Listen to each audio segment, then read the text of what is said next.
Before we start, it's a good idea to go to bed and relax.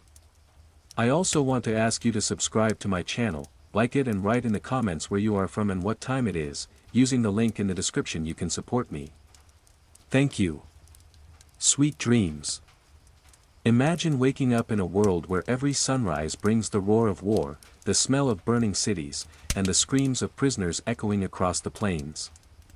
This isn't some distant fantasy or the plot of a brutal video game, it's ancient Assyria, one of history's most feared empires.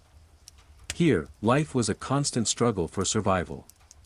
The strong conquered the weak, kings demanded obedience, and armies swept across lands with terrifying precision. In this story, we will journey deep into that world, a world where you wouldn't last a single day if you weren't ruthless, cunning, or simply lucky. From the moment the first chariots thunder across the landscape to the horrifying fate of prisoners dragged into slavery or tortured for amusement, we will uncover the terrifying reality of life under Assyrian rule. You will witness how ordinary citizens, soldiers, and captives lived, or died, amid the relentless machinery of war. We'll explore the cunning strategies of Assyrian generals, the merciless punishments for dissent, and the shocking rituals designed to keep an empire in fear. But this is not just a story of battles and bloodshed. It is also a glimpse into the daily lives of people who tried to survive, who navigated the treacherous politics of kings and queens, and who faced dangers not only from foreign enemies but from their own rulers. Every day brought new threats, raids, famine, disease, and the constant terror of being chosen as a sacrifice, a pawn, or a slave. As we unravel this history, you'll see why no ordinary person could endure even a single day in this empire without suffering, or worse. And yet, among the chaos, there were moments of strategy, ingenuity, and courage. This journey will reveal the truth behind the terrifying legends of Assyria, an empire built on fear, discipline, and the unrelenting power of its warriors. So, brace yourself. Step back in time to a world where survival wasn't guaranteed, mercy was rare, and the line between life and death could vanish in a single moment. By the end of this story, you'll understand exactly why you could never survive a day in ancient Assyria. The first light of dawn crept over the jagged hills surrounding the city of Ashur, casting long shadows across the mud brick walls. From the outside, the city looked quiet, almost peaceful, with traders beginning to set up their stalls and children cautiously running through the narrow streets. But beneath this calm surface, fear pulsed like a heartbeat. In ancient Assyria, peace was fleeting, and the shadow of war always hovered nearby. You wouldn't survive a day here without understanding the rules, obedience to the king, vigilance in every street, and a constant awareness that anyone, friend, neighbor, or even family, could betray you for a small favor or simply to save themselves. Life in Ashur started before the sun fully rose. Farmers and laborers prepared their fields, but even as they worked, scouts reported sightings of distant armies moving through the plains. Assyrian military campaigns were relentless, and even rumors of approaching soldiers could trigger panic. Merchants shut their shops, families barricaded their doors, and mothers clutched their children close, whispering prayers for protection. Assyria's reputation for brutality was well earned. Cities that resisted were razed without mercy, their inhabitants killed, enslaved, or tortured for the amusement of the victorious army. Inside the royal palace, the atmosphere was no less tense.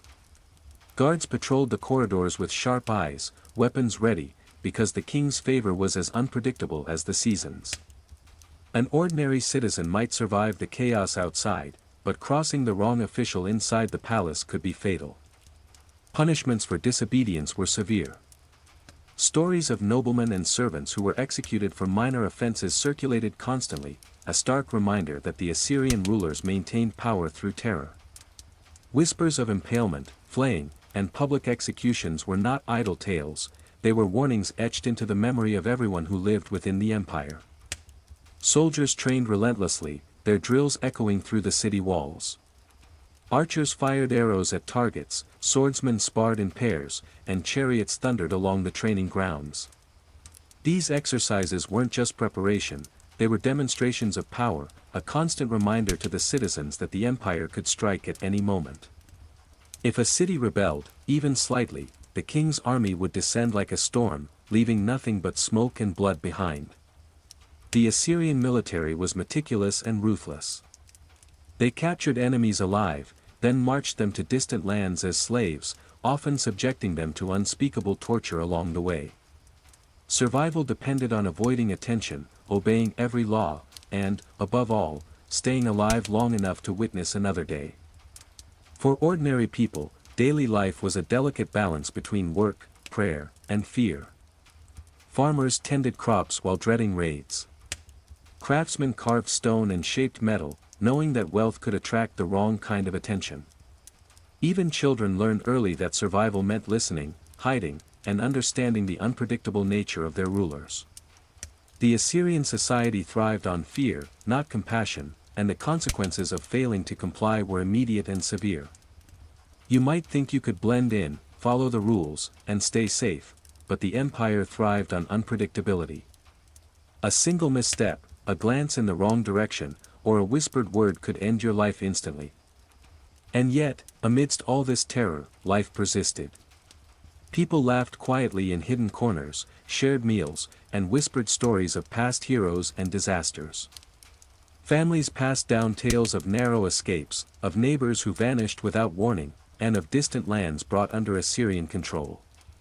These stories served as both entertainment and instruction, teaching younger generations the harsh realities of their world. To live in Assyria was to exist on a knife's edge, balancing survival against the ever-present possibility of death. By mid-morning, the city of Ashur was fully awake, its streets buzzing with cautious activity. Traders sold grains, textiles, and pottery, while guards monitored every alleyway. Outsiders entering the city were immediately questioned, and their movements scrutinized. The city thrived, but it did so under a cloud of fear, a constant, oppressive force that never lifted. One wrong move could make you a target, and one wrong glance at the wrong person could be your last. In this empire, life was never guaranteed, and survival required constant vigilance, courage, and a touch of luck. This is the world you are about to enter. Welcome to ancient Assyria, where the strong survive, the clever thrive, and the rest vanish into history's darkest shadows. And remember, you wouldn't last a single day here without paying the price of constant fear. By mid-morning, the distant sound of drums and the faint glint of metal on the horizon signaled the approach of the Assyrian army. Even from miles away, their presence sent waves of fear through the villages and towns scattered across the plains. Ordinary people understood immediately, when the Assyrians came marching, there was no mercy. Rebellion, resistance, or hesitation were punished with unimaginable cruelty. And for the average citizen, there was only one goal: survive until the army passed, if you were lucky at all. Families hurriedly packed belongings, herding livestock into the hills, while guards sounded alarm horns through the city gates. Ashur's defenders were experienced and disciplined, but even they knew that few cities could withstand a full-scale assault. The Assyrians were masters of siege warfare, and their reputation alone often caused surrender before a single arrow was fired. Those who resisted faced a horrifying fate: captured men marched off to slavery, women and children often taken as hostages, and anyone who resisted was executed in ways designed to terrify all who watched. Historical records describe impalement, flaying alive, and mass executions, acts meant to spread terror far beyond the battlefield. In the streets, merchants hastily secured their goods, while children clung to their mothers, unsure why soldiers and horses moving across the plains could inspire such dread. People whispered about recent campaigns, remembering villages that had vanished overnight, their walls toppled and homes set ablaze. Even stories of victorious kings were accompanied by a chill. Those who served the empire well were sometimes elevated to positions of power, but those who faltered often disappeared, leaving behind nothing but rumors and bloodstains. Within the palace, the king's advisors strategized meticulously. Maps were spread across tables, tokens marking villages, rivers, and enemy fortresses. The king himself watched from a balcony, his eyes cold, calculating, and unwavering. Every conquest strengthened his empire, expanded its borders, and reinforced his reputation for fearlessness. For the soldiers, this was both inspiring and terrifying. They trained relentlessly, their discipline unmatched, because failure meant death, either on the battlefield or at the hands of their own commanders. Victory meant loot, glory, and temporary respite, defeat meant humiliation and execution. Outside the palace, citizens saw the army's movement as an unavoidable threat. Families sought refuge wherever they could find it, behind walls, inside cellars, or deep in the forests. There was little chance of hiding entirely. The Assyrians employed scouts, spies, and informants to ensure no one escaped their notice. Those caught attempting to flee often faced punishment far worse than death, mutilation, public shaming, or enslavement in distant lands. The empire's machinery of fear was relentless, and survival depended on a combination of obedience, cleverness, and sheer luck. In the villages along the roads, terrified inhabitants watched as soldiers built temporary camps, organized supply lines, and prepared for the inevitable clash. Chariots thundered across the plains, their riders practicing precise maneuvers that could break any formation. Archers tested their bows, firing volleys with deadly accuracy, while infantry drilled in tight phalanxes. For anyone unfamiliar with military discipline, the display alone was enough to induce panic. Even the most courageous villagers often found themselves crouched in ditches or hiding behind walls, praying that the Assyrian gaze would pass them by. And yet, the army's presence was not entirely destructive. Some locals offered tribute, hoping to appease the soldiers or earn the king's favor. Others were pressed into service either as laborers or porters, carrying supplies and building fortifications under strict supervision. Life for these conscripts was harsh, often brutal, but it was preferable to being taken prisoner during a battle or rebellion. Even so, fear never left them. The memory of executions, tortures, and deportations hung over every march, every order, and every campfire. For a newcomer, or anyone imagining they could survive by chance, the reality was chilling.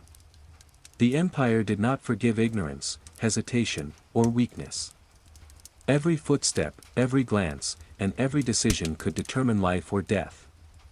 Ancient Assyria was not merely a place, it was a crucible designed to test courage, obedience, and the instinct to survive. As the day wore on and the army advanced closer, Ashur's streets grew tense with anticipation. Citizens knew the evening could bring either temporary peace or a descent into chaos. Every shadow, every sound, and every movement was scrutinized. In this world, survival was not just about strength, it was about understanding the rules of fear, power, and obedience. One misstep could ensure your disappearance from history entirely.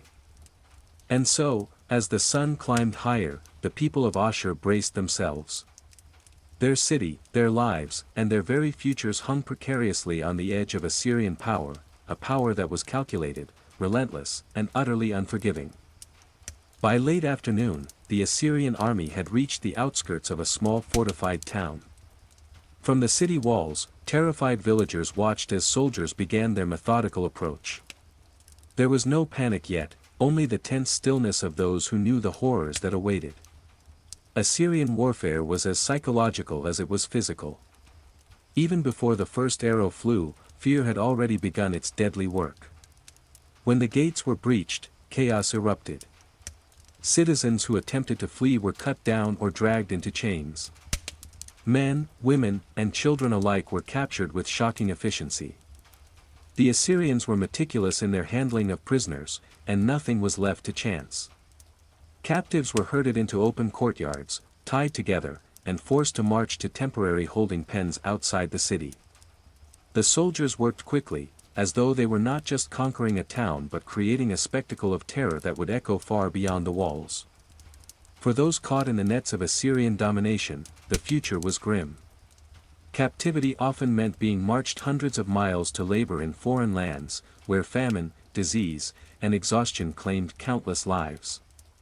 Others were subjected to public punishments designed to break the human spirit. The empire thrived on fear. By displaying the suffering of a few, they ensured obedience from the many. Whispers spread through villages of men flayed alive, prisoners impaled as warnings, and women paraded naked before the crowds. Such tales were not exaggerations, they were official policy, recorded in inscriptions and etched into history. Inside the city, soldiers examined their captives, separating the weak from the strong. Young men deemed fit for labor were sent to distant lands as slaves, their futures bound in chains. Older men or those considered dangerous were executed in ways that terrified those who watched, ensuring the memory of Assyrian might would never fade. Families often had no say in the fates of their loved ones. Children were ripped from their mothers' arms, husbands from wives, and nobody could claim protection under mercy. In Assyria, mercy was a concept reserved for the powerful, and only when it served the empire's interests. The streets of the conquered town became a theater of fear. Soldiers paraded prisoners, flogged the disobedient, and executed those who dared to resist. The air was thick with smoke from burning homes and the cries of the captured. Even the strongest hearts faltered at the sight of a neighbor impaled or a friend flayed alive. These displays were not simply acts of cruelty, they were strategic tools, ensuring that rebellion or defiance would be met with immediate and absolute consequences. Yet, even among the terror, small acts of courage emerged. A mother shielded her child, hiding them beneath a pile of straw. A young man tried to free his friend from chains, only to be quickly subdued and punished as an example. The Assyrian Empire was cruel, but it could not completely extinguish the human instinct to resist, even in the face of almost certain death. Every act of defiance, however small, carried the weight of desperation and hope. At night, prisoners were confined in makeshift cages, forced to sleep on hard ground with little food or water. Whispers spread among them, tales of those who had been taken to foreign lands, of harsh labor, starvation, and the relentless cruelty of their masters. Fear was a constant companion. Some prayed to gods they barely knew, while others cursed the king who had orchestrated their suffering. Sleep was fleeting, for every sound, the clinking of chains, the barking of dogs, the shout of a guard, could signal the end of life. The Assyrian soldiers themselves were not immune to fear, but theirs was a fear tempered by discipline and the rewards of conquest. Victory brought prestige, wealth, and favor from the king. Failure brought death, either on the battlefield or at the hands of fellow soldiers eager to demonstrate loyalty. The line between obedience and cruelty blurred, for both soldiers and captives. In this empire, morality was measured not by compassion, but by survival and the ability to enforce power. By dawn, the town was reduced to a silent, smoldering ruin. Those who survived the initial assault faced the long march to unknown lands, where labor, torture, and despair awaited. Every step carried the weight of fear and the uncertainty of life itself. Ordinary people could scarcely imagine enduring such conditions for more than a few days. Ancient Assyria had perfected a system in which survival was not guaranteed and where even a single misstep could ensure death. This was the world in which the Assyrians thrived, a world built on terror, obedience, and the unflinching power of their military. For the people caught within it, there was no safety, no mercy, and no certainty of life beyond each terrifying day. And this, more than anything, is why you would not survive even a single day in ancient Assyria. For those captured by the Assyrian army, life did not improve once the initial terror faded. Marching away from the ruins of their homes, prisoners faced weeks, sometimes months, of grueling labor, starvation, and constant threat of death. They were herded like animals, bound by heavy chains, their feet blistered and bodies weakened by hunger.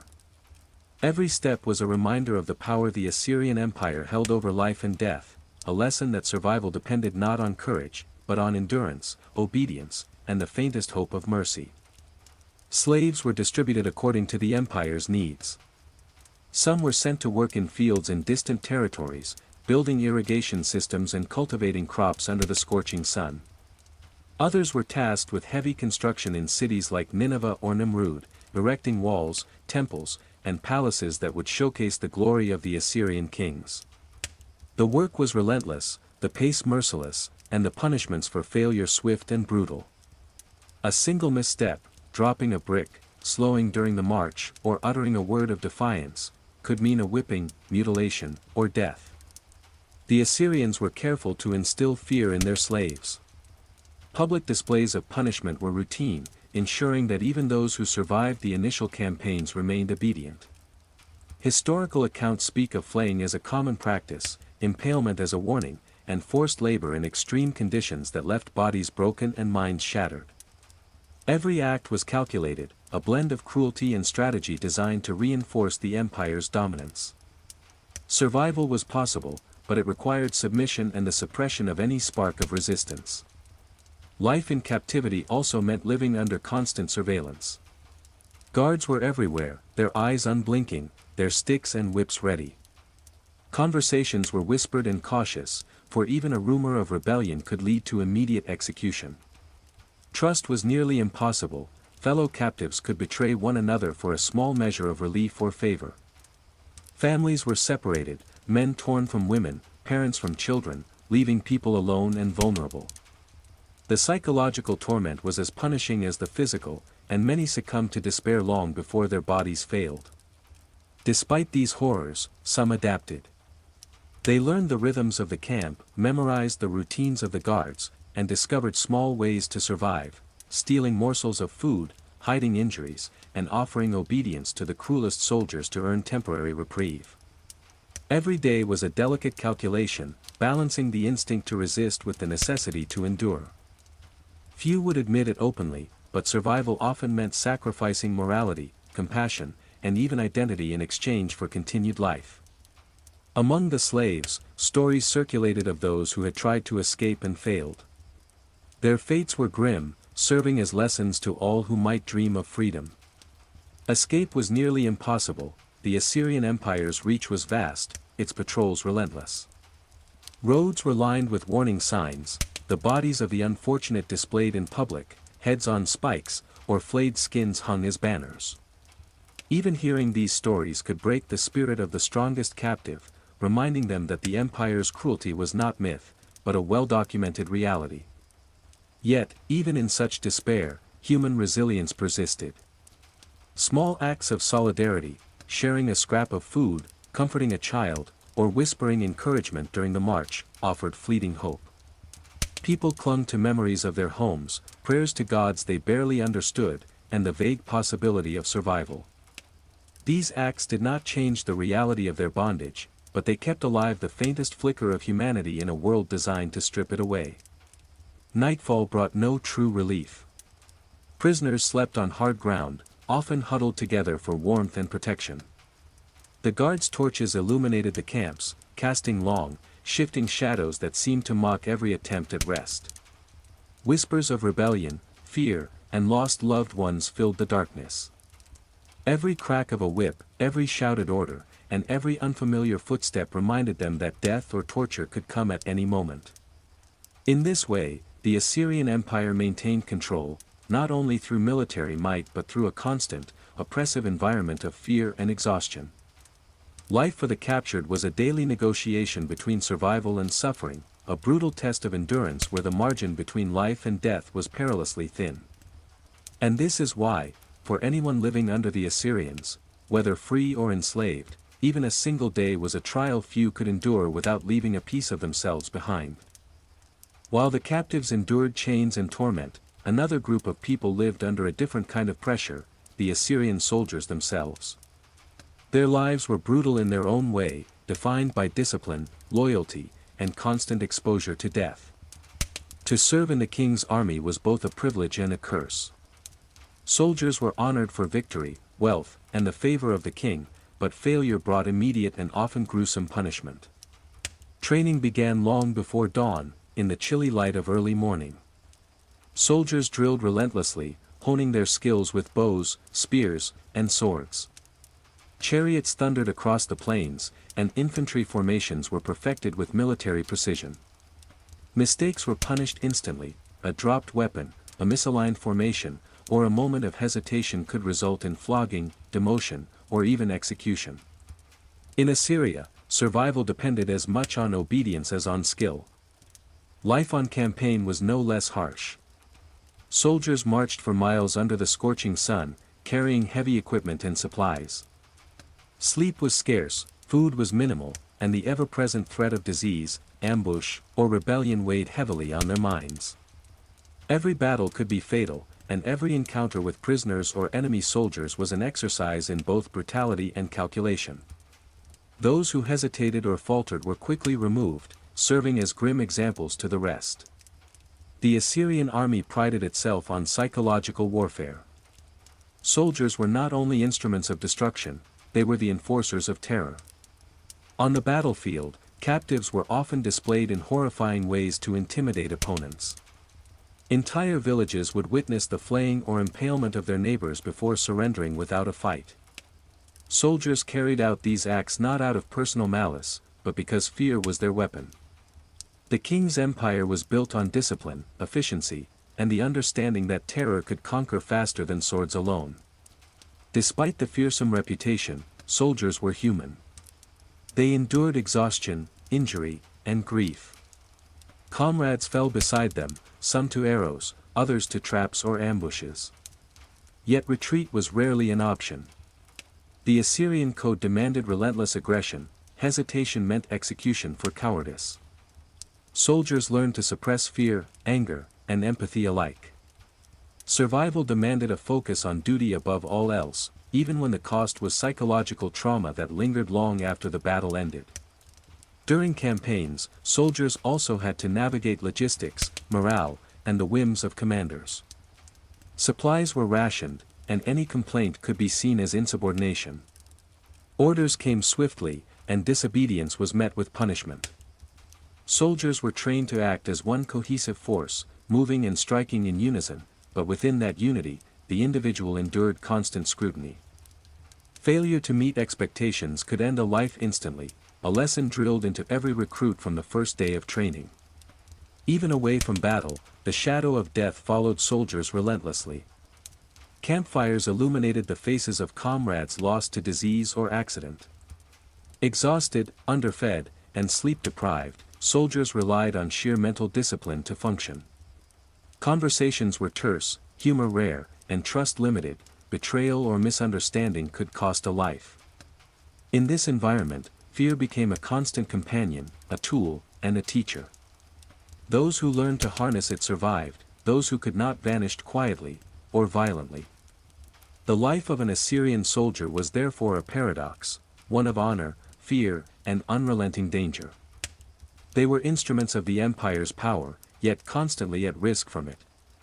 Victory brought rewards, but even then, the memory of fallen comrades and witnessed atrocities lingered, shaping a harsh worldview where brutality was normalized and survival depended on strict adherence to rules and orders. For anyone imagining themselves in this world, the lesson was clear: Assyria did not tolerate weakness, on the battlefield or in the streets, for the soldiers and the civilians alike. Even the strongest could fall in an instant, and the empire's reach ensured that fear was universal. To survive a day here was an achievement, to survive a lifetime was almost unimaginable. For ordinary citizens of ancient Assyria, life was a precarious balance between survival and fear. Unlike soldiers or captives, most people were not directly trained for battle, yet danger shadowed every step. Villagers and city dwellers alike lived with the knowledge that at any moment, Assyrian forces, or raiders inspired by their terror, could appear at their gates. One day of calm could vanish with the sound of a distant horn or the glint of armor on the horizon. Daily routines were dictated as much by necessity as by fear. Farmers rose before dawn to tend fields that fed not only their families but often the empire itself through taxes or tribute. Livestock had to be watched constantly, both to protect against natural predators and opportunistic raiders. In many towns, watchtowers were constructed, guards posted to signal approaching armies, but even the most alert lookouts could not prevent sudden incursions. Merchants and craftsmen fared no better. The market, usually a hub of trade and life, was a place of constant vigilance. Every transaction could be scrutinized by local officials, and any hint of dissent or disobedience might be reported to higher authorities. Wealthy traders were particularly vulnerable. Tribute in gold, silver, or goods could be demanded at any moment. Failure to comply meant the loss of property, imprisonment, or worse. Even small disputes could escalate into punishable offenses. Children grew up quickly in this environment. Play was often restricted to areas shielded from the gaze of soldiers or informants. Lessons were not only in reading, writing, and crafting, they included warnings of who to trust, how to hide, and how to move quietly through streets filled with both familiar faces and potential danger. Parents taught them early that missteps could be fatal, embedding caution, obedience, and fear into every action. Religion and superstition offered both solace and control. Temples were central to city life, and priests often reinforced obedience to both the gods and the king. People prayed for protection, hoping divine favor would shield them from raids, disease, and the whims of military campaigns. Yet religion was also a tool for the rulers. Festivals, sacrifices, and public ceremonies reminded citizens that the gods, and by extension, the empire, approved of the social order maintained by fear. Even moments of rest carried anxiety. At night, the city's streets grew quiet, but citizens rarely slept deeply. Stories circulated of scouts reporting villages to the king's army, of entire neighborhoods razed overnight, or of neighbors disappearing without explanation. Shadows became menacing, every sound could signal danger, and a sudden knock at the door might herald death or conscription. Privacy was minimal, and trust was scarce. Small acts of daily life, cooking, trading, socializing, were always performed under the weight of constant vigilance. Families developed routines designed to minimize exposure, such as storing food in hidden caches or moving livestock at night. Even a simple trip to fetch water required careful planning, for roads were never safe from raiders, soldiers, or informants. Survival required knowledge of patterns, timing, and the psychology of those in power. Despite these conditions, human resilience persisted. Communities formed networks of support, sharing warnings and helping one another hide or escape danger. Festivals, though subdued, still occurred, offering rare glimpses of joy and camaraderie. Children laughed in secret, and families found small ways to celebrate life despite the pervasive shadow of fear. Yet, these moments were fleeting, one misjudged step could erase days or weeks of careful survival. Life between raids was thus a constant test of awareness, patience, and psychological endurance. Citizens of Assyria learned to read subtle signs, the approach of an army, a shift in local politics, or the hidden threat in a neighbor's words. Survival was less about strength than about perception, timing, and careful obedience. Every day carried the risk that it might be the last, and this reality shaped every action, thought, and decision. In ancient Assyria, calm was temporary, and peace was fragile. The empire thrived on fear, and ordinary people were its instruments and victims alike. To exist here was to constantly weigh risk against need, to act cautiously, and to understand that life was never guaranteed. Even one day without vigilance could be fatal, underscoring why survival in this empire was nothing short of extraordinary. Beyond the chaos of battlefields and the harsh life of the streets, another world existed, the world of the Assyrian palace. To the outside observer, the palace gleamed with gold, ivory, and finely carved stone, a symbol of the empire's grandeur. But inside its walls, danger was no less pervasive than in the streets or on the battlefield. Here, survival depended not on physical strength, but on cunning, perception, and the ability to navigate a labyrinth of intrigue. The king's court was a place of constant observation. Advisors whispered to one another, plotting alliances and rivalries in the shadow of the throne. Princes and noblemen jostled for favor, knowing that a single misstep, an ill-timed word, a glance interpreted as disrespect, or a failure to execute a command, could end a life. Assyrian rulers maintained power not only through military might but through fear and manipulation. Every smile could conceal ambition, every nod could mask a betrayal. Spies and informants moved silently through the palace halls. Even servants were required to report unusual behavior.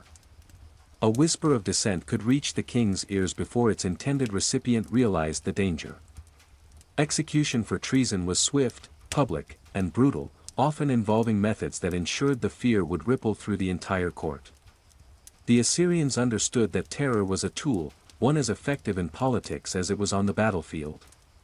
For those in the palace who were not plotting, daily life was a careful balance of obedience and survival. Courtiers learned quickly which words to speak and which to withhold. They observed the king's moods, noting subtle shifts in tone, gesture, or expression. One wrong expression or hesitation could mean disgrace, or worse. In a society where rumors of flaying, impalement, or public humiliation were common, the line between caution and paranoia blurred. Every conversation, every meal, and every interaction became a test of awareness. The king himself wielded absolute power. His decisions dictated life and death for soldiers, nobles, and commoners alike. Yet, he also relied on the loyalty of those closest to him. Generals, advisors, and eunuchs each carried their own ambitions, and the king had to balance reward and punishment to maintain control. Intrigue was constant, alliances shifted rapidly, and suspicion was a daily companion. Even trusted officials were tested regularly, as fear of betrayal ensured obedience and vigilance. Beyond political maneuvering, the palace was also a center of wealth and opulence. Lavish feasts, sacred ceremonies, and architectural marvels showcased the empire's power. But these displays were not mere luxury, they reinforced hierarchy and dominance, reminding everyone that the king's authority extended over life, property, and fate. Citizens and nobles alike understood that the grandeur of the palace was inseparable from the fear that underpinned it. At night, when the lights of torches flickered across stone walls, whispers of plots and alliances persisted. Guards patrolled the halls, listening for unusual sounds. Even in sleep, courtiers were aware that dreams of treachery could have consequences in the waking world. The palace, though grand, was a place where death could come silently, and survival required intelligence, discretion, and luck. For an outsider imagining life in ancient Assyria, the palace was perhaps the most terrifying environment of all. Here, even those with status lived under the constant threat of betrayal, violence, and swift punishment. Physical strength offered little protection, mental acuity and cunning were essential. Life inside the palace was a game of observation, patience, and subtlety, where one mistake could erase years of careful navigation. Thus, whether in the fields, on the streets, in chains, or within the palace walls, one truth persisted: survival in Assyria demanded constant vigilance, unwavering obedience, and an acute awareness of danger. Even a single misstep could be fatal, proving why not a single day could be safely taken for granted in this empire of war, fear, and unrelenting power. Dawn broke over the hills surrounding a quiet village, but serenity was a fragile illusion. The villagers had learned to read the signs of approaching danger: distant dust clouds, the rhythmic sound of hooves, and the glint of sun on bronze armor. News had already traveled through whispers along secret paths: Assyrian raiders were coming. Panic spread, though there was little anyone could do. Houses were hastily barricaded, livestock driven into hidden pens, and families clung together, praying for the inevitable to pass them by. The raid began swiftly. Soldiers descended upon the village like a storm, shouting orders and brandishing weapons. Fear transformed every action into survival instinct. Men were bound and inspected for fitness as laborers or deemed expendable and executed. Women and children were herded into camps or marched away, their futures uncertain. Those who resisted faced immediate, often gruesome, punishment. The air filled with screams, the smell of smoke, and the harsh clang of metal on stone. The Assyrian army did not merely conquer, it demonstrated dominance through terror. Farmers' fields were trampled, crops burned, and water supplies contaminated. Even if a village survived physically intact, its economic foundation was destroyed. Citizens who had worked for years to cultivate crops and raise livestock found themselves destitute overnight. Survival now depended not only on escaping the initial assault but on enduring the months that followed: scarcity, disease, and the constant threat of another raid. Observing from afar, the villagers realized the precision of Assyrian military tactics. Scouts reported movements daily, chariots and infantry moved in coordinated waves, ensuring that few escaped. Resistance, even by a handful of villagers, was crushed immediately. Those captured were punished in public, often in brutal ways that left lasting psychological scars. Impalement, flaying, and other methods served as warnings to neighboring communities, reinforcing the empire's reputation for merciless enforcement. Despite the horror, some villagers attempted small acts of resistance. Young men hid weapons, prepared secret escape routes, or sheltered others from soldiers. Mothers shielded their children, creating temporary refuges in hidden cellars or forested areas. These acts, though courageous, were fraught with risk. A single misstep, a footstep on a broken branch, a whisper overheard, or a glance at the wrong soldier, could result in death. Yet, even in this terror, human determination flickered like a fragile flame. Those captured were forced into long marches toward labor camps, their strength tested by the relentless pace and minimal provisions. Guards ensured that the prisoners kept moving, whipping those who faltered. The empire's efficiency in conquest was matched only by its cruelty. Survival required endurance, obedience, and the suppression of both fear and hope, for too much hope could lead to recklessness and death. Communities that remained after a raid faced a harsh reality: rebuilding under Assyrian oversight was nearly impossible. Every crop planted, every structure repaired, and every animal protected required careful planning, vigilance, and avoidance of the king's ever-present officials. Life became a delicate balance between restoration and survival, all under the shadow of the empire's next move. At night, survivors huddled together, telling whispered stories of lost family members, destroyed homes, and distant lands where captives were enslaved. Fear was woven into daily life, shaping behavior, decisions, and even dreams. Sleep was shallow, punctuated by the imagination of returning soldiers, the creak of distant doors, or the rustle of wind through damaged fields. To live in Assyria was to exist in constant tension, knowing that the world could change violently in a single day. Thus, raids and conquest were not isolated events, they were tools of psychological domination.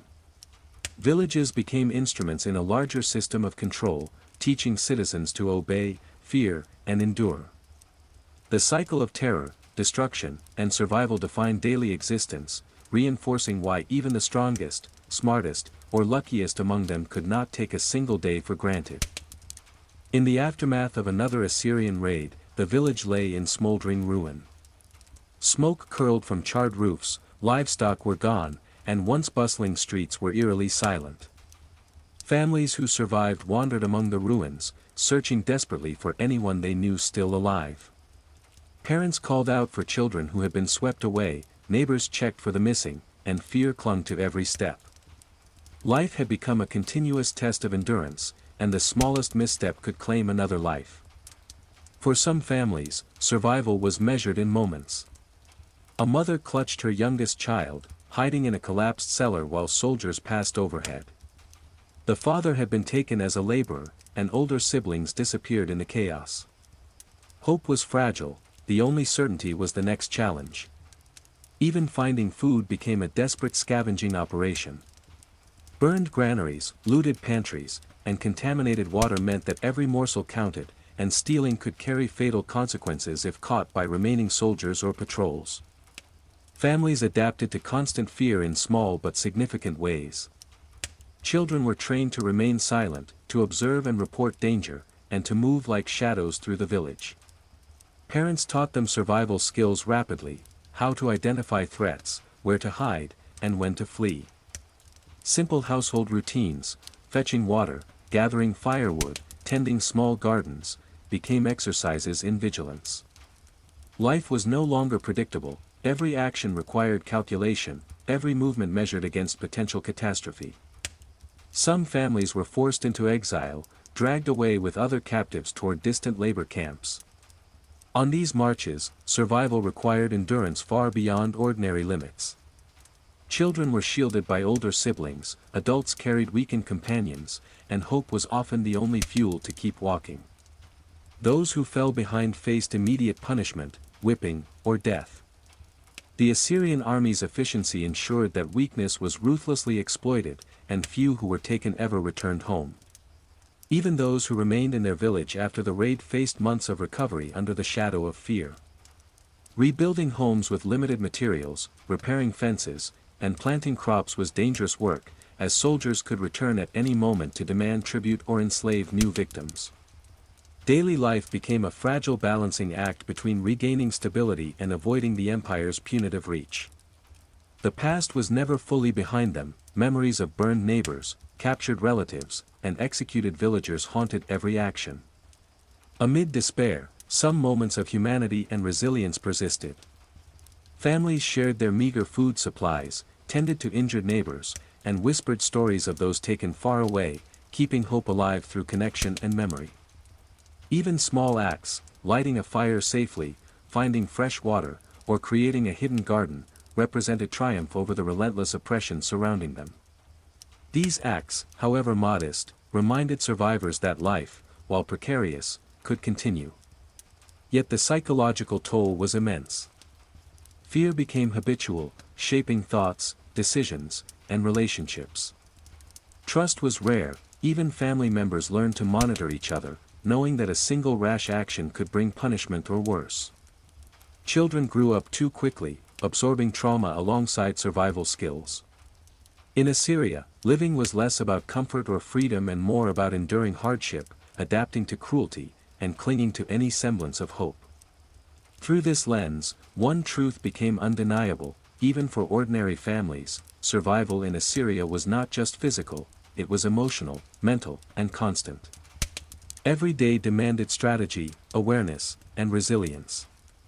The empire's reach extended far beyond the battlefield, touching homes, hearts, and minds, proving why even a single day could be overwhelming and why living under Assyria's shadow was a near impossible feat. The captured men, women, and children trudged through harsh terrain, bound in chains that bit into their wrists and ankles. Dust rose from the scorched earth, coating their lips and lungs, and the relentless sun burned their skin. Each step was measured against exhaustion, hunger, and the constant threat of violence. Guards shouted commands, whipping anyone who faltered, and the sick or weak were often left behind, or executed publicly as a warning to the rest. Survival was a question of endurance, obedience, and luck. The march stretched for days, sometimes weeks. Villagers who had once tilled their fields, baked bread, and raised families now became the empire's instruments of labor, their bodies treated as mere tools. Food was sparse, water was scarce, and disease spread easily among the tightly packed captives. The Assyrians understood that terror was not only a weapon on the battlefield but also in the logistics of slavery. The longer the march, the more fear and despair settled into the prisoners' hearts. Children huddled with parents, their cries muffled by fear and fatigue. Some fell behind, and guards responded with whips or spears, ensuring that every captive kept moving. Families were torn apart in moments of panic, the strong separated from the weak, and the young from the old. No mercy was shown, only the cold, calculated efficiency of an empire built on conquest and control. Every step forward was a lesson. Survival meant submission, endurance, and suppression of both hope and despair. Nights offered no respite. Captives slept in cramped, exposed camps, sometimes with only a few straw mats for bedding. The sounds of guards' patrols, barking dogs, and whispered fears filled the darkness. Those who dared to speak loudly or resist were beaten or worse. Stories circulated among the prisoners, of others who had been marched to distant cities and enslaved for life, or of men and women executed for minor transgressions along the way. These tales were warnings, etched deep into the consciousness of those still walking. The physical toll was immense. Blisters festered, muscles weakened, and dehydration became a constant threat. Weakness invited punishment, illness invited death. Every day was a battle against the body's limits, and every night was a reminder that the empire's control was absolute. The Assyrians had perfected a system where the march itself was as terrifying as the battlefield, turning survivors into pliable laborers, stripped of resistance, and shaped by fear. Yet even in this relentless ordeal, small acts of humanity persisted. Parents shielded children from harsh blows, travelers helped the sick to their feet, and whispered encouragement spread among those who struggled. Hope, though fragile, persisted in these moments, a spark that allowed captives to endure one more step, one more day. But it was always fragile, constantly threatened by the empire's cruelty and the sheer physical demands of survival. This march of captives was more than transportation, it was a calculated method of control. The Assyrian Empire ensured that every person carried the memory of fear, the weight of chains, and the understanding that their lives were no longer their own. Survival was not guaranteed, and every moment required vigilance, obedience, and endurance. The empire's reach extended far beyond the battlefield, touching every captured body, every anxious thought, and every trembling heart. By the time the march ended, or the survivors arrived at their new fates, the people had changed. Their bodies were weakened, their minds haunted, and their spirits shaped by unrelenting terror. Life as they had known it was gone, replaced by a harsh existence where the only constant was fear. And this, more than any battlefield, more than any raid, proved why even a single day in Assyria demanded extraordinary resilience, and why most could not survive at all. The survivors of the grueling march were brought to a distant city, far from the familiar landscapes of their homes. Walls of stone and gates of bronze loomed overhead, a stark reminder that they were now entirely under Assyrian control. Guards herded them into crowded compounds, where the air was thick with dust, sweat, and the collective despair of those who had endured days of forced travel. The faint hope of reunion with loved ones vanished immediately, the empire had no room for sentiment. The first days were the hardest. Prisoners were assigned to labor, often without explanation, and each assignment carried a strict expectation: obey or face immediate punishment. Those deemed strong enough worked on construction projects, lifting stones for walls, hauling timber for palaces, or digging canals under the watchful eyes of overseers. Weaker captives were tasked with menial chores, carrying water, cleaning streets, or tending animals. Yet even these lighter duties were physically demanding, exhausting, and enforced with cruelty. Punishments were omnipresent. A misstep, a dropped tool, a slowed pace, or a whispered complaint, could result in lashes, beatings, or public humiliation. Guards ensured that every person understood the consequences of failure. The empire thrived on fear, and these initial days were a clear message: survival depended not on defiance, but on obedience and endurance. Every prisoner quickly learned that mercy was rare and often fleeting. Food was meager and often barely edible. Bread was dry and thin, water was rationed, and meals were scheduled strictly. Hunger gnawed at stomachs already weakened by the march, and many succumbed to exhaustion or illness. Disease spread rapidly in the overcrowded compounds: a cough, a fever, or an injury could become fatal without attention. The Assyrian system did not care for the sick, it only sought labor and submission. Sleep offered no comfort. Prisoners were crammed together on hard floors or simple mats, with guards patrolling continuously. Whispers in the night carried warnings, advice, and rumors of new arrivals being punished severely. Even small infractions could be fatal, teaching captives to move silently, speak sparingly, and suppress their instincts for protest or self-assertion. The mind became as disciplined as the body, shaped by fear into a survival mechanism. Despite these horrors, some moments of resilience appeared. Captives found ways to support one another, sharing food, tending minor injuries, and providing words of encouragement.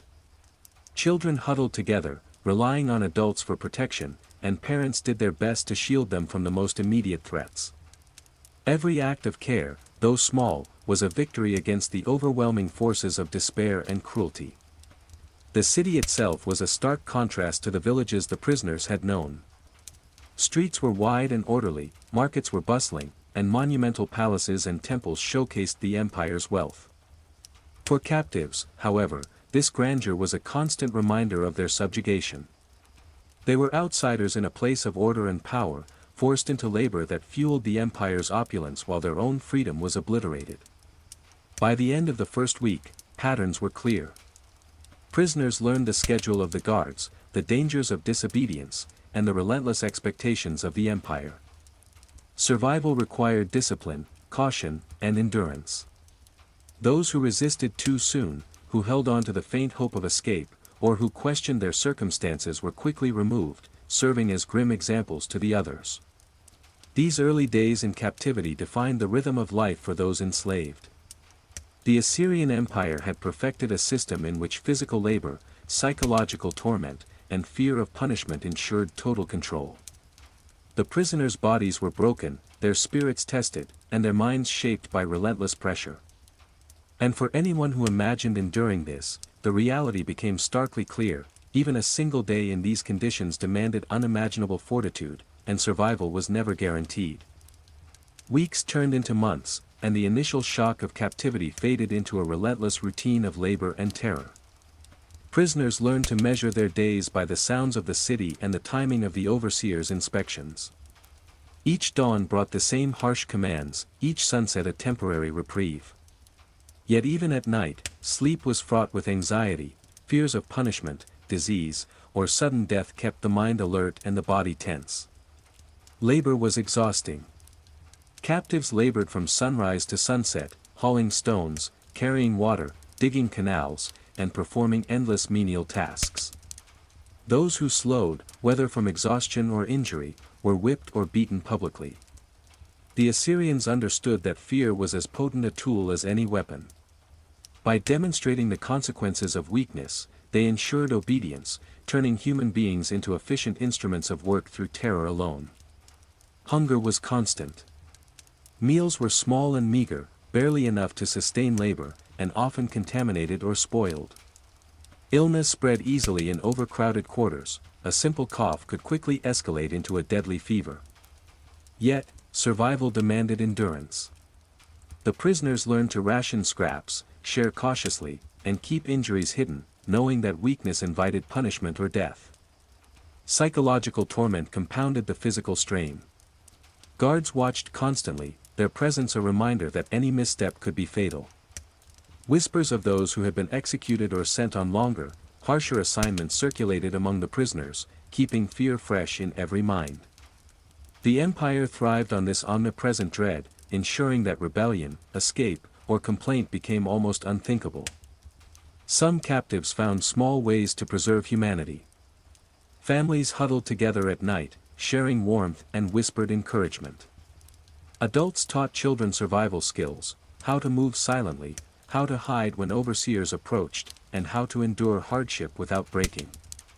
These acts of care, though minor in the grand scope of the empire, were lifelines, providing fleeting moments of hope amid relentless suffering. Yet hope was dangerous. Dreams of escape or rebellion could lead to severe punishment. The Assyrians understood that the mind, if allowed freedom, could resist control. To counter this, they imposed rigid routines, constant surveillance, and frequent demonstrations of brutal discipline. Even minor acts of defiance, delayed work, whispered conversations, or simple resistance, were swiftly and publicly punished. Time lost all meaning. Days blurred into nights, months into seasons, and the prisoners became defined by the rhythm of survival rather than any personal identity. Names, histories, and stories of home faded under the weight of chains, fatigue, and fear. Each individual became a unit of labor, a tool of the empire, stripped of autonomy and shaped by the relentless demands of survival. The Assyrian Empire's power was evident not only in its ability to conquer but in its mastery of psychological control. By combining physical exhaustion with constant threat, fear, and scarcity, it molded prisoners into obedient workers. Yet even in this environment, fragments of human spirit persisted: quiet solidarity, fleeting compassion, and the memory of a life that once existed outside the empire's reach. By the end of the first year, it was clear: survival in Assyria was not a matter of strength or skill alone, but of endurance, discipline, and the ability to suppress instinctive reactions to fear and injustice. One day of weakness, one moment of defiance, could end a life. This harsh reality ensured that even the strongest would live every day in the shadow of terror, learning the hard truth: to exist in the Assyrian Empire was to be perpetually at the mercy of power and cruelty. Even amid chains and endless labor, fragments of the captives' former lives clung stubbornly to their minds. A mother hummed songs her child once knew, recalling melodies that had soothed tears long before the march began. A young man traced patterns in the dust with his fingers, remembering fields he had tended, walls he had built, and friends he had laughed with. These small acts, memory, song, and touch, were silent rebellions against the empire, a way to preserve identity when the body had been stripped of freedom. Families became anchors in this storm. Parents whispered stories of home to children who had barely seen their villages since capture. Tales of rivers, forests, and familiar streets created mental maps that grounded them, if only temporarily, in a world that existed before the chains. Children, in turn, clung to these stories as lifelines, repeating names, smells, and events, holding on to the possibility that one day they might return. Yet these memories were fragile. Fear intruded constantly, reminding captives that every thought, every moment, could be observed or punished. Whispers at night, murmured conversations in the daytime, these were risks, yet necessary. The mind became both refuge and battlefield. Remembering home was survival, but it was also a defiance the empire could not tolerate if discovered. Physical labor wore them down, but memory and imagination offered escape. In quiet moments, captives imagined walking through familiar streets, laughing with friends, or feeling the sun on a riverbank they might never see again. These mental escapes were small rebellions, ways to assert autonomy in an environment designed to obliterate it. Even the simplest recollections, a grandmother's recipe, a father's laugh, the scent of freshly tilled earth, became treasures, sustaining the spirit against the empire's relentless oppression. But reality was always present. Chains, exhaustion, hunger, and the omnipresent threat of punishment intruded upon memory. Dreams of freedom were fleeting, replaced by the pressing necessity to survive the day. The empire had perfected a system in which hope was both essential and dangerous, providing motivation but also risking fatal consequences if misjudged. Even so, human resilience persisted. Captives formed bonds, sharing knowledge, encouraging one another, and preserving fragments of culture. Secret gestures, whispered lessons, or shared stories became lifelines. Every act of remembrance was a subtle defiance, a statement that though the body was enslaved, the mind and identity could endure. The contrast between memory and reality was stark. Outside, the empire flourished, palaces gleamed, and cities thrived on the labor of countless captives. Inside, individuals struggled to reconcile the cruelty surrounding them with the fragments of their past lives.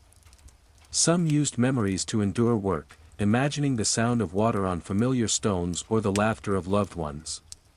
Others clung to rituals, simple acts of devotion or cultural practice, as reminders of a world the empire could not erase. In this way, the captives survived not only through obedience and endurance but through memory, imagination, and subtle solidarity. Even in a place where every day was a battle for life, the human spirit found ways to persist. Though the Assyrian Empire demanded submission, the mind remained a final refuge, proof that identity, history, and hope could endure even under the harshest oppression.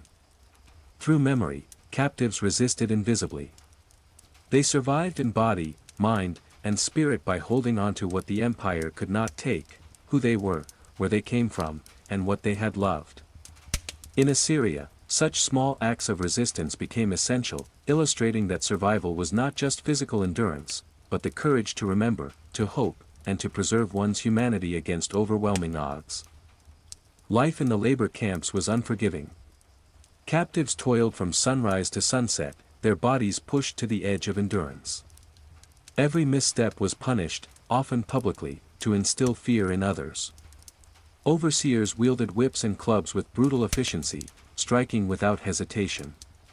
A stumble while carrying a heavy load could bring lashings, failure to complete a task meant standing for hours under the scorching sun. Pain became a constant companion, and exhaustion was expected. Punishments were designed not merely to inflict pain but to break spirits. Flayed skin, broken limbs, and public executions served as grim lessons. The Assyrians understood psychology as well as cruelty.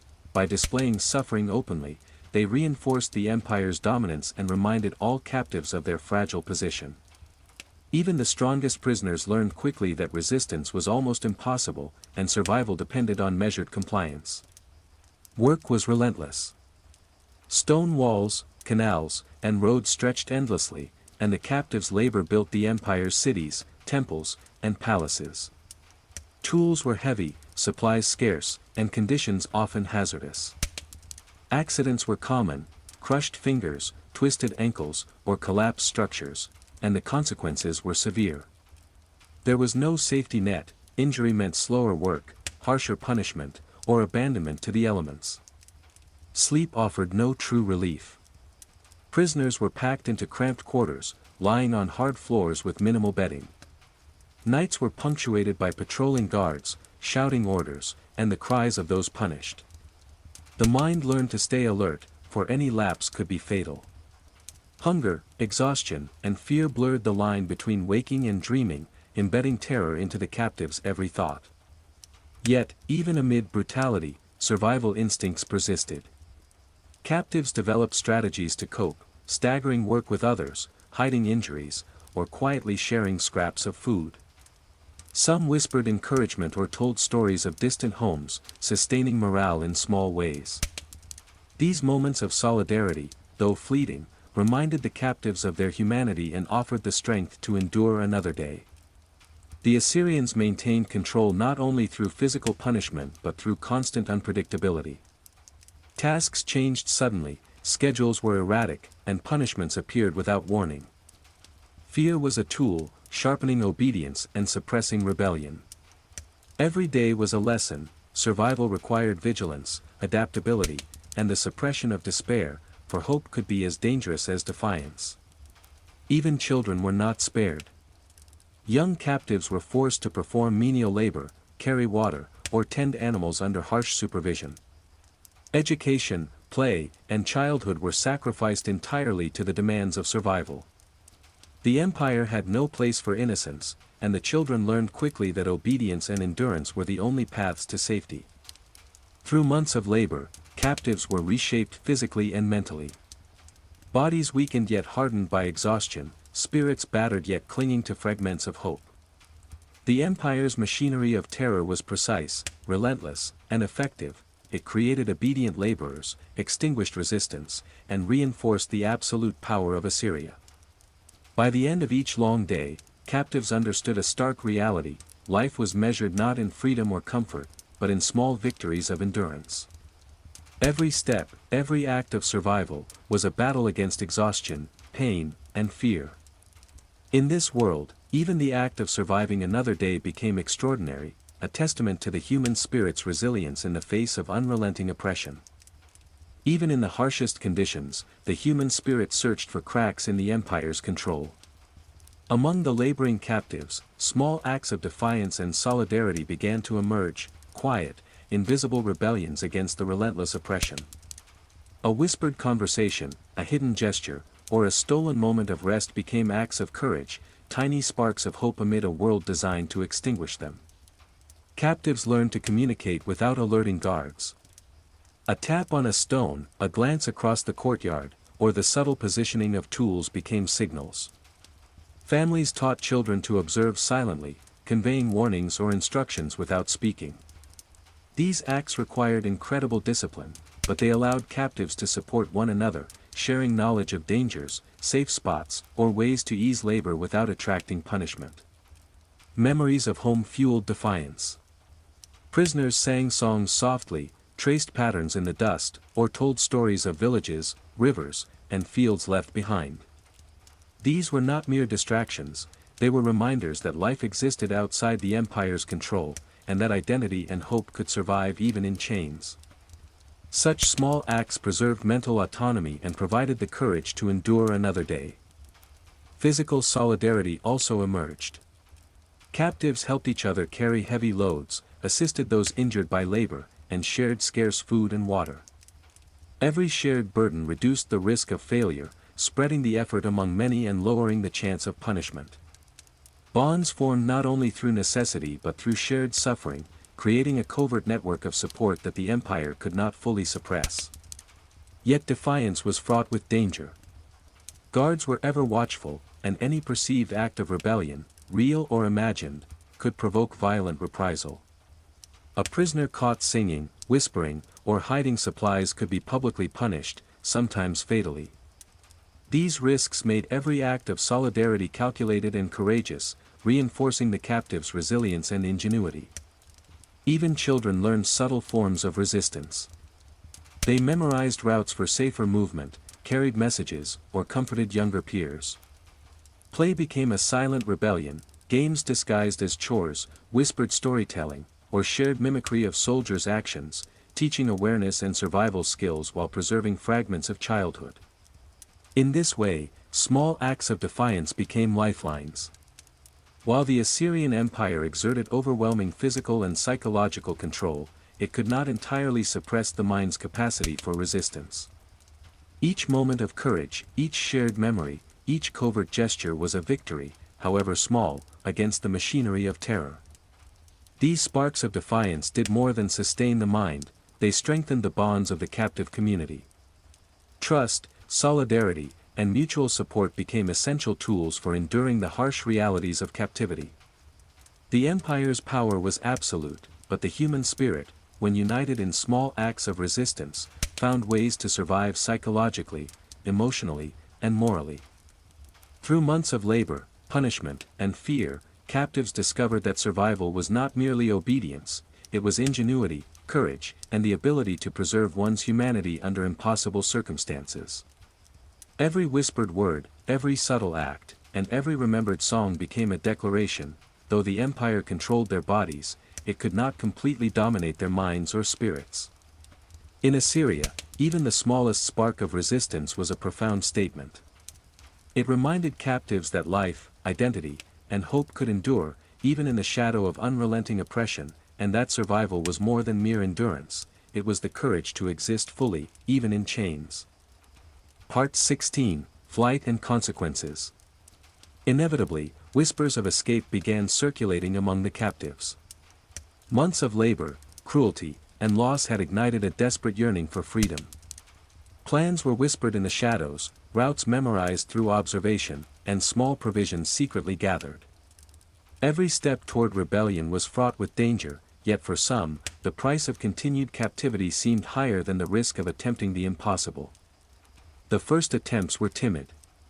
Prisoners slipped away during night patrols, hidden behind walls or dense thickets, their hearts pounding with fear and hope. For those who managed to evade immediate detection, the thrill of freedom was intoxicating, a fleeting taste of life beyond chains. Every sound, the rustle of leaves, the distant bark of a dog, the clang of a guard's armor, was a test of nerves and stealth. But the Assyrian Empire left little room for escape. Scouts and patrols were relentless, and any hint of evasion was met with swift, brutal retribution. Captives caught attempting flight faced punishments designed to terrorize the rest: public whipping, mutilation, or even death. These displays served as grim reminders that freedom came at a staggering cost, deterring all but the most desperate. Despite the risks, some captives persisted. Small groups coordinated, moving at night through forests, across rivers, or along little-used roads, trying to reach distant lands where Assyrian authority was weaker. Their journeys were perilous: exposure to the elements, hunger, wild animals, and the ever-present fear of being recaptured. Every step demanded vigilance, courage, and endurance beyond ordinary limits. Failure often carried immediate and brutal consequences. Captives returned to camps with injuries or missing companions, their courage punished publicly to reinforce fear. Yet even these failed attempts left an imprint: they inspired quiet admiration, fostered trust among other prisoners, and demonstrated that resistance, though dangerous, was possible. Small victories, even temporary, nurtured hope and kept the mind alive amidst relentless labor and oppression. Families and networks within the camps played a crucial role. Those left behind secretly aided would-be escapees, providing information about patrol patterns, warning of new overseers, or concealing minor supplies. These subtle acts of collaboration strengthened bonds, even as fear of discovery made each interaction a calculated risk. Trust, forged under adversity, became as essential as physical endurance in the struggle to survive. For those who succeeded, even briefly, life beyond the camp offered a stark contrast: freedom was exhilarating, terrifying, and exhausting all at once. The terrain was unfamiliar, provisions were minimal, and the ever-present threat of recapture loomed. Yet, for the first time in months, or years, captives experienced autonomy. Decisions were theirs alone, danger was immediate but self-determined. Even a fleeting taste of this freedom reinforced the psychological strength needed to endure the empire's oppression. These early attempts at escape were more than physical acts, they were declarations of the human spirit's resilience. In a system designed to strip away autonomy, dignity, and hope, the very act of fleeing, even temporarily, was an assertion of identity and resistance. The Assyrian Empire could punish, intimidate, and control, but it could not extinguish the innate drive for freedom. Thus, for every captive, survival became a careful balance between endurance and defiance. Each choice carried risk, each step held potential consequences, and every moment tested the courage to live fully, even under unimaginable oppression. Escape, whether successful or failed, reminded all that life in Assyria was a relentless struggle, and that the human spirit could endure, adapt, and, sometimes, triumph even in chains. A few captives managed what many thought impossible: they escaped. Under the cover of night, they slipped past patrols, navigated forests, and crossed rivers, driven by sheer desperation and hope. Every sound, the rustle of leaves, the snap of a branch, or the distant bark of a dog, was a reminder that danger still lurked. Freedom was exhilarating, yet precarious, the empire's reach was long, and recapture could mean torture or death. For those who survived the journey, the landscape was both friend and threat. Dense forests offered concealment but were fraught with wild animals, treacherous terrain, and scarce food. Rivers, though essential for water, were obstacles to cross and paths that could betray their presence. Hunger, exhaustion, and exposure became constant companions, testing both body and spirit. Every step was a battle, and every night a lesson in vigilance.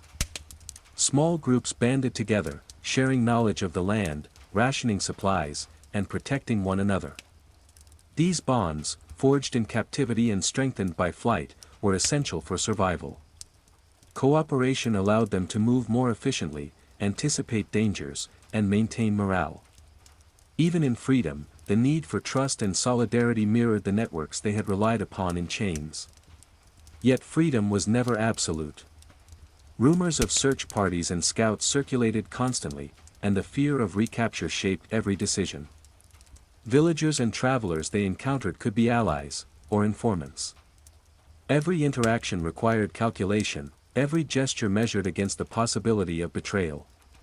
The mental strain of vigilance was as exhausting as the physical demands of the journey. Despite these challenges, moments of humanity persisted.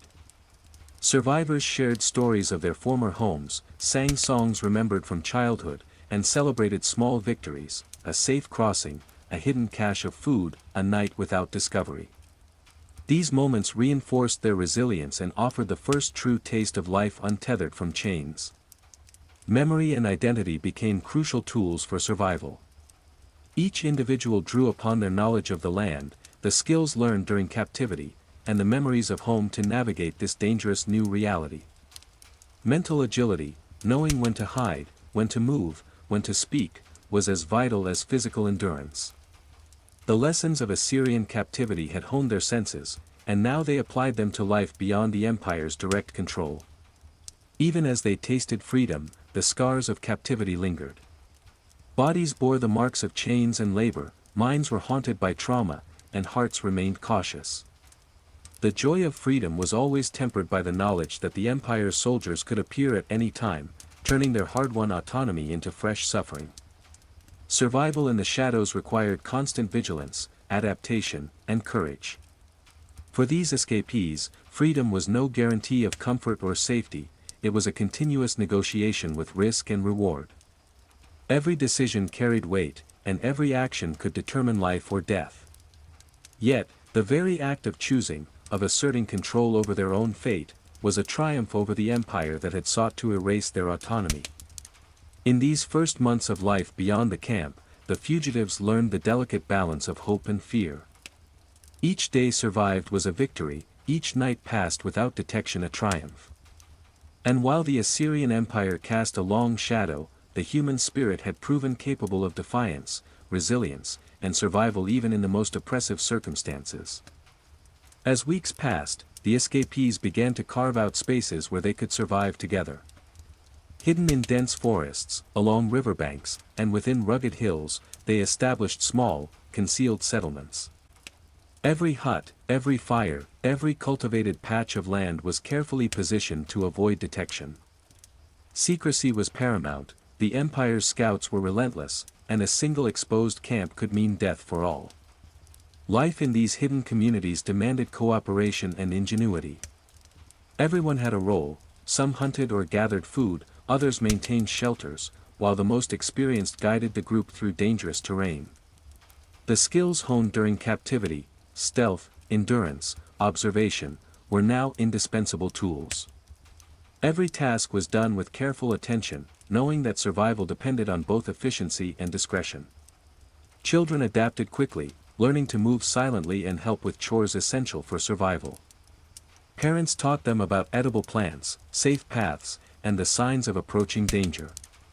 Play became both education and relief, a way to retain fragments of childhood while reinforcing the survival skills they would need for years to come. Despite the constant threat of discovery, moments of humanity persisted.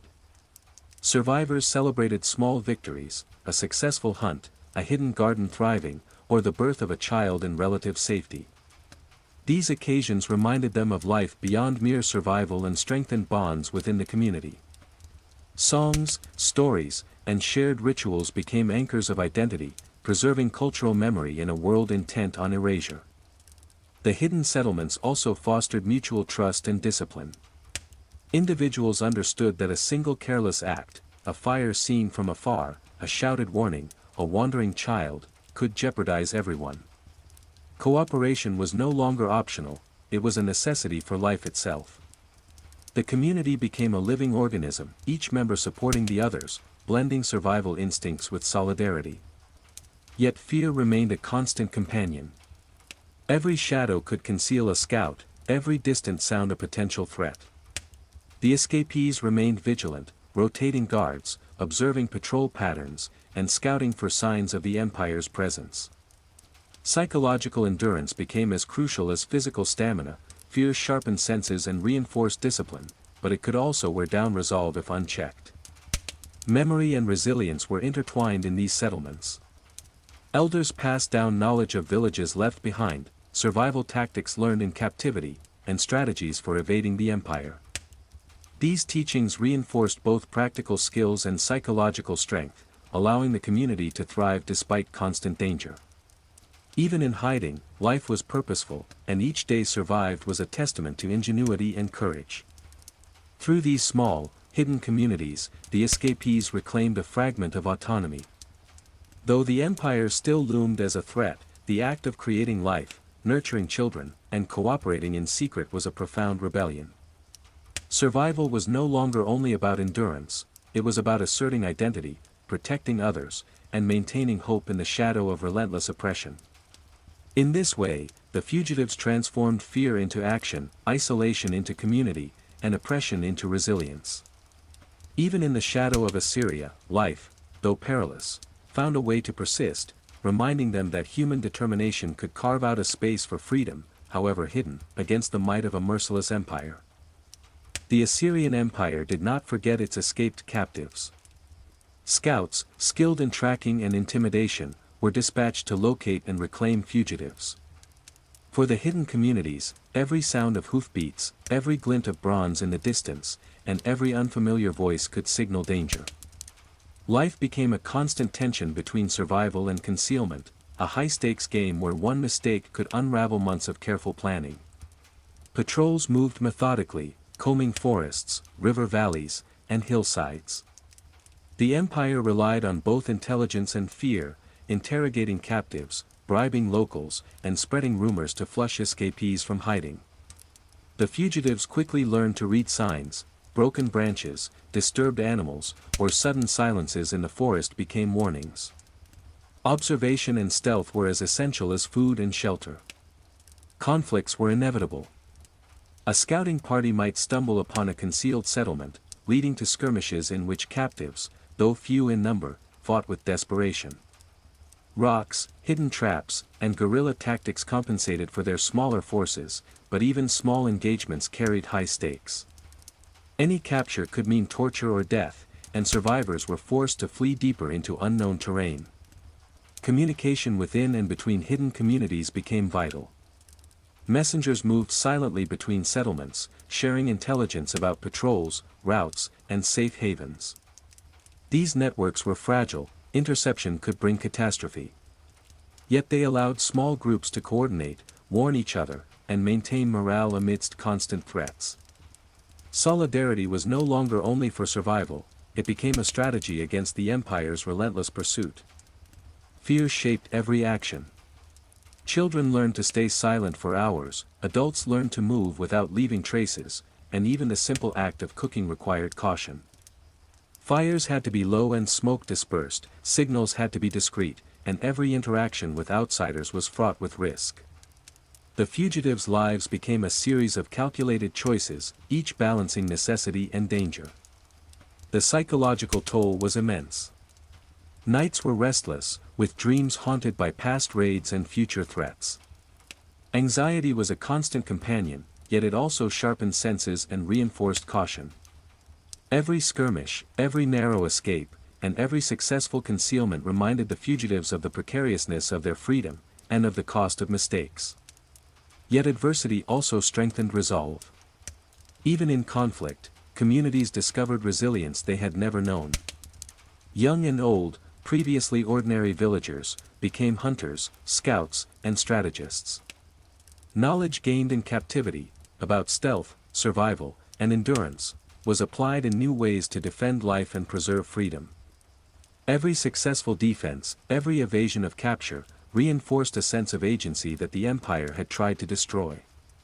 Through these early conflicts, the fugitives learned a harsh truth: freedom in Assyria's shadow was not guaranteed, and survival demanded constant vigilance, courage, and ingenuity. But even under relentless threat, they proved that human determination could resist, adapt, and endure. The Empire's power was vast, yet the human spirit found ways to challenge it, even from the shadows. Months of evasion and small-scale conflict had taught the fugitives valuable lessons. Hidden communities began to evolve from mere survival camps into more structured settlements, with designated areas for shelter, food storage, and communal gathering. Every hut was positioned with concealment in mind, and pathways were designed to mislead or slow any pursuers. Knowledge gained from scouting, labor, and captivity informed the layout, turning necessity into strategic planning. Security became a central concern. Lookouts were posted on hills and along ridges, alert for approaching patrols or wandering scouts. Signals, smoke, reflective surfaces, or subtle sounds, warned neighboring settlements of danger. The fugitive survival depended on constant vigilance, and the community developed routines that balanced work, rest, and security.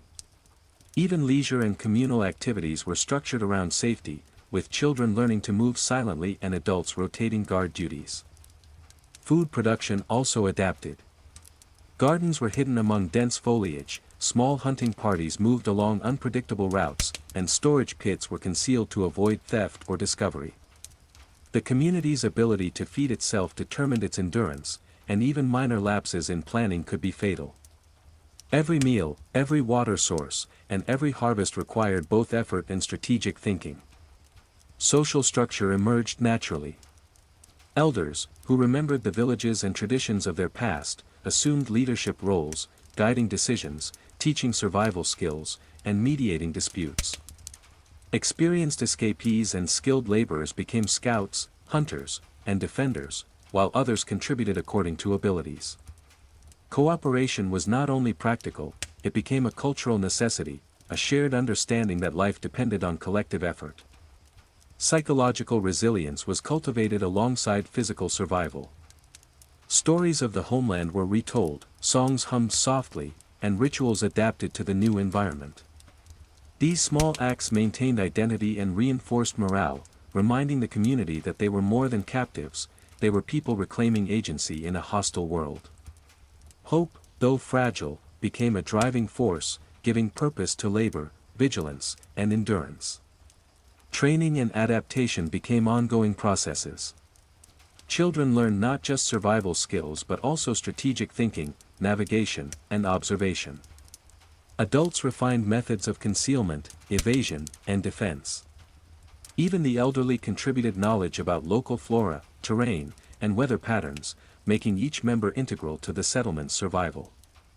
The fugitive communities were no longer reactive, they were developing foresight, planning, and resilience that could sustain them over years. Despite growing autonomy, danger remained ever present. Scouts from the Assyrian Empire continued to search for signs of escapees, and occasional skirmishes reminded the fugitives of their vulnerability. Yet every successful evasion reinforced confidence and strengthened the bonds of trust. Survival became not just an individual struggle but a collective endeavor, a fight for autonomy, safety, and the possibility of continuity beyond mere existence. By transforming hidden camps into organized settlements, the fugitives reclaimed a fragment of control over their lives. Every decision, where to build, what to plant, how to move, and when to rest, was an assertion of freedom. Though the empire still cast a long shadow, these communities demonstrated that human ingenuity, cooperation, and resilience could carve out spaces of autonomy even in the face of overwhelming oppression. In this way, the survivors were not just enduring, they were resisting. Through strategic adaptation, solidarity, and courage, they were creating the foundations of life beyond the reach of Assyria, proving that even in captivity and exile, the human spirit could rebuild, defend, and endure. As months passed, the fugitives realized that isolation, while protective, limited their long-term survival. Small groups began cautiously reaching out to other hidden communities, sharing information, resources, and warnings. Messengers moved silently through forests and along rivers, carrying coded signals about patrol routes, water sources, and safe havens. These fledgling networks became lifelines, connecting settlements and increasing the chances of survival for all. Trust was fragile but essential.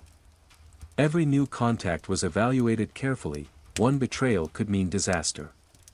Hidden protocols, subtle signals, and careful observation ensured that communication remained safe.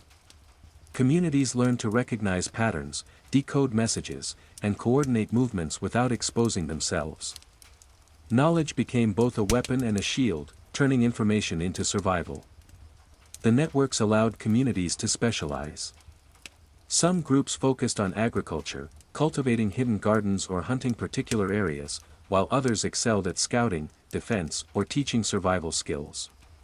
By sharing resources and intelligence, the settlements created a distributed system where danger in one area did not spell immediate disaster for all. Cooperation increased efficiency and strengthened resilience. These connections also reinforced morale. Survivors were no longer isolated, they were part of a larger, unseen resistance against the empire. Stories of other settlements thriving, successful evasions, or strategic defenses spread quietly, giving hope and purpose.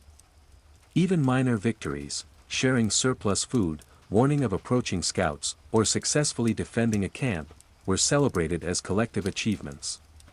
Conflict remained a reality. Assyrian patrols continued to hunt escapees, and skirmishes between scouts and defenders were inevitable.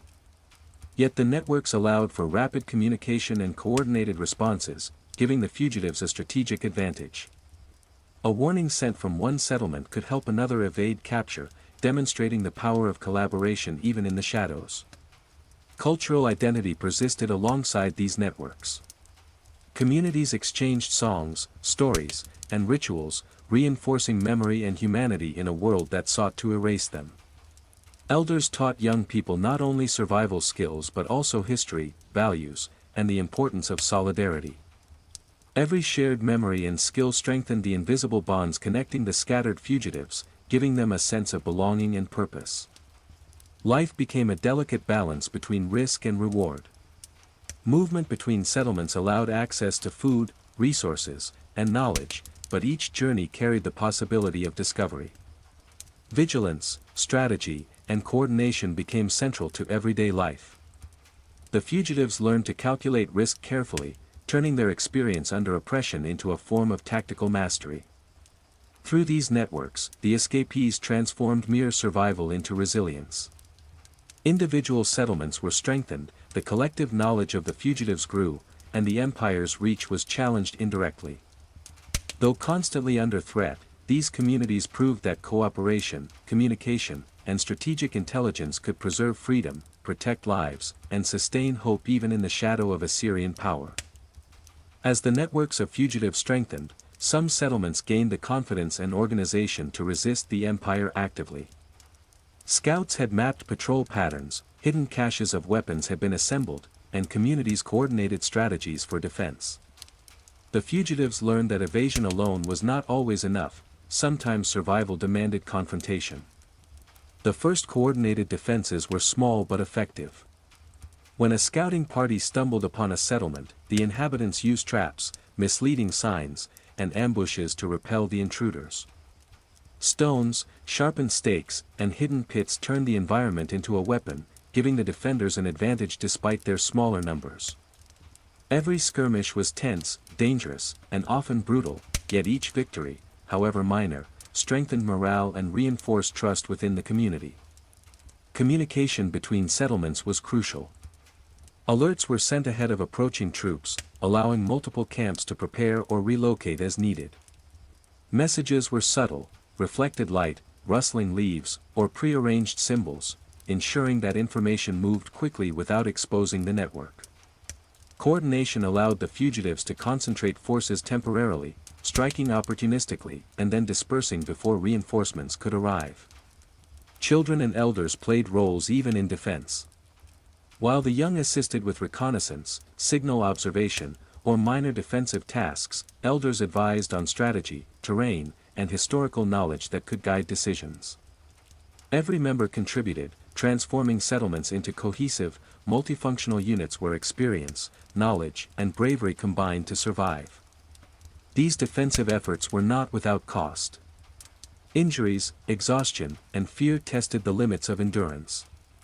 Patrols could return, larger forces could overwhelm, and mistakes could be fatal. Yet the very act of standing firm, of resisting, gave the fugitives a renewed sense of agency. Each successful defense proved that the empire's power could be challenged, if only through ingenuity, courage, and careful planning. Psychologically, active resistance transformed the fugitives. No longer mere survivors, they became participants in a struggle to reclaim autonomy. The knowledge that their actions could protect families, friends, and neighboring settlements imbued daily labor and vigilance with purpose. Fear remained, but it was tempered by the empowerment of action. The environment itself became an ally. Dense forests, rugged hills, and winding rivers offered cover, avenues for ambush, and escape routes. The fugitives learned to use every natural feature strategically, blending with the land and turning it into a partner in survival. Assyria's soldiers, trained for direct assault, found it difficult to navigate and anticipate these clever defenses. Over time, the settlements evolved into resilient strongholds. The fugitives' ability to coordinate, defend, and survive against a technologically and militarily superior empire marked a significant transformation.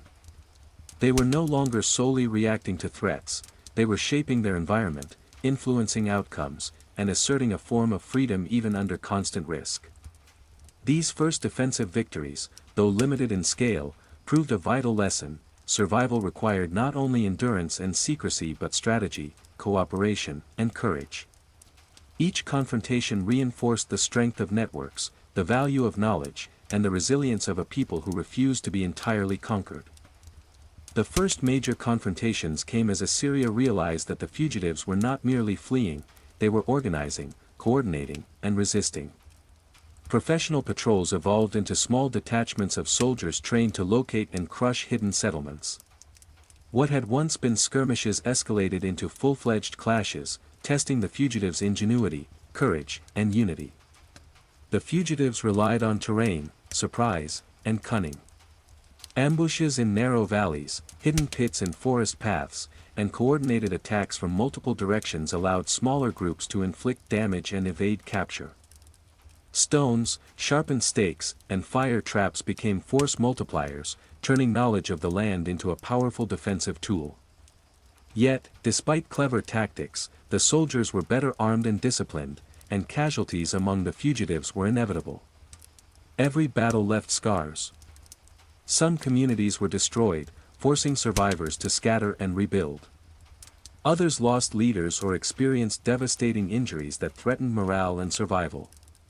The fugitives learned that even with strategy and courage, the empire's power was relentless, and survival demanded constant adaptation, resilience, and foresight.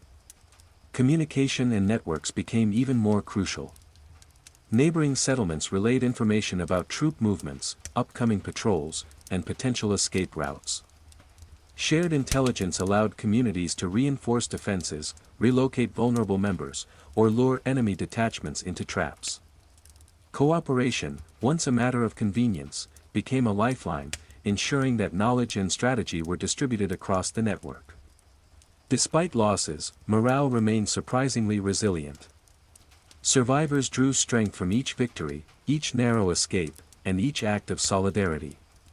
Songs, stories, and rituals reinforced identity, commemorated the fallen, and celebrated the ingenuity and bravery of those who defended the settlements. Every act of resistance, no matter the cost, became a symbol of survival against an empire that sought total domination. The psychological impact on the fugitives was profound. Fear remained constant, yet it was tempered by confidence in skill, preparation, and communal bonds. Leadership, experience, and strategy were tested under fire, forging a hardened and resourceful population. Each encounter sharpened instincts, strengthened tactics, and reinforced the importance of vigilance and unity. Even as they fought, the fugitives never lost sight of the larger goal: autonomy, safety, and the preservation of their communities. Every skirmish, every ambush, every narrow escape reinforced the knowledge that survival was more than endurance, it was strategy, courage, and solidarity in the face of overwhelming odds. The empire's reach was vast, but the fugitives had discovered a key truth: when knowledge, unity, and courage were combined, even the mightiest force could be resisted.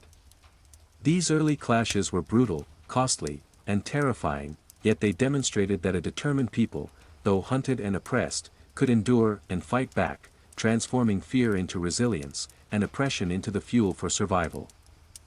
After the first brutal clashes with Assyrian forces, the fugitives faced the aftermath of both victory and loss. Some settlements had been damaged, others had lost members, yet the resolve of the survivors remained unbroken. These experiences became lessons, forging communities that were smarter, stronger, and more vigilant than ever. Survival was no longer reactive, it became strategic. Rebuilding efforts were meticulous. Damaged shelters were repaired, food caches replenished, and scouts retrained. Every structural improvement emphasized stealth, security, and resilience. Settlements adopted layered defenses, false paths to mislead pursuers, hidden escape routes, and observation points carefully integrated into the landscape. Each decision balanced safety with the need for sustenance and community life. Leadership became critical. Elders and experienced escapees guided planning, mediating disputes, and allocating resources. Those who had shown bravery and tactical insight in skirmishes were entrusted with defensive strategies, teaching the younger generation survival skills that combined stealth, observation, and coordination. Hierarchy was not rigid, but competence and wisdom determined influence. Inter-settlement networks expanded. Communities shared information about patrol patterns, enemy tactics, and survival innovations. Coordinated warnings and support systems allowed settlements to anticipate threats and respond quickly. Resources were occasionally pooled, a surplus of food, knowledge of medicinal plants, or even shared tools enhanced resilience and reduced vulnerability. Trust, forged in adversity, became both social glue and a survival tool. Training became institutionalized. Children learned survival tactics through play and observation, adults practiced defense, evasion, and reconnaissance. Everyone understood the stakes: one lapse could compromise the settlement or an entire network. Discipline was not enforced by fear alone but by mutual dependence, the understanding that each person's competence was vital for collective survival. Psychologically, the communities grew stronger. Songs, stories, and rituals commemorated those lost in clashes and celebrated the ingenuity of the survivors. Cultural memory became a weapon of morale. It preserved identity, reinforced courage, and reminded everyone that life under oppression did not erase their humanity. Hope, carefully nurtured, was as vital as food or shelter. Despite careful preparation, danger remained constant. Patrols could appear unexpectedly, wildlife posed hazards, and resource scarcity challenged every community. Yet the fugitives' adaptive strategies made them formidable. Their knowledge of the terrain, experience in stealth, and coordination between settlements allowed them not just to survive but to anticipate and respond to threats effectively. The fugitives realized that survival was inseparable from resistance. Every fortified settlement, every hidden trap, and every coordinated warning was a small act of defiance.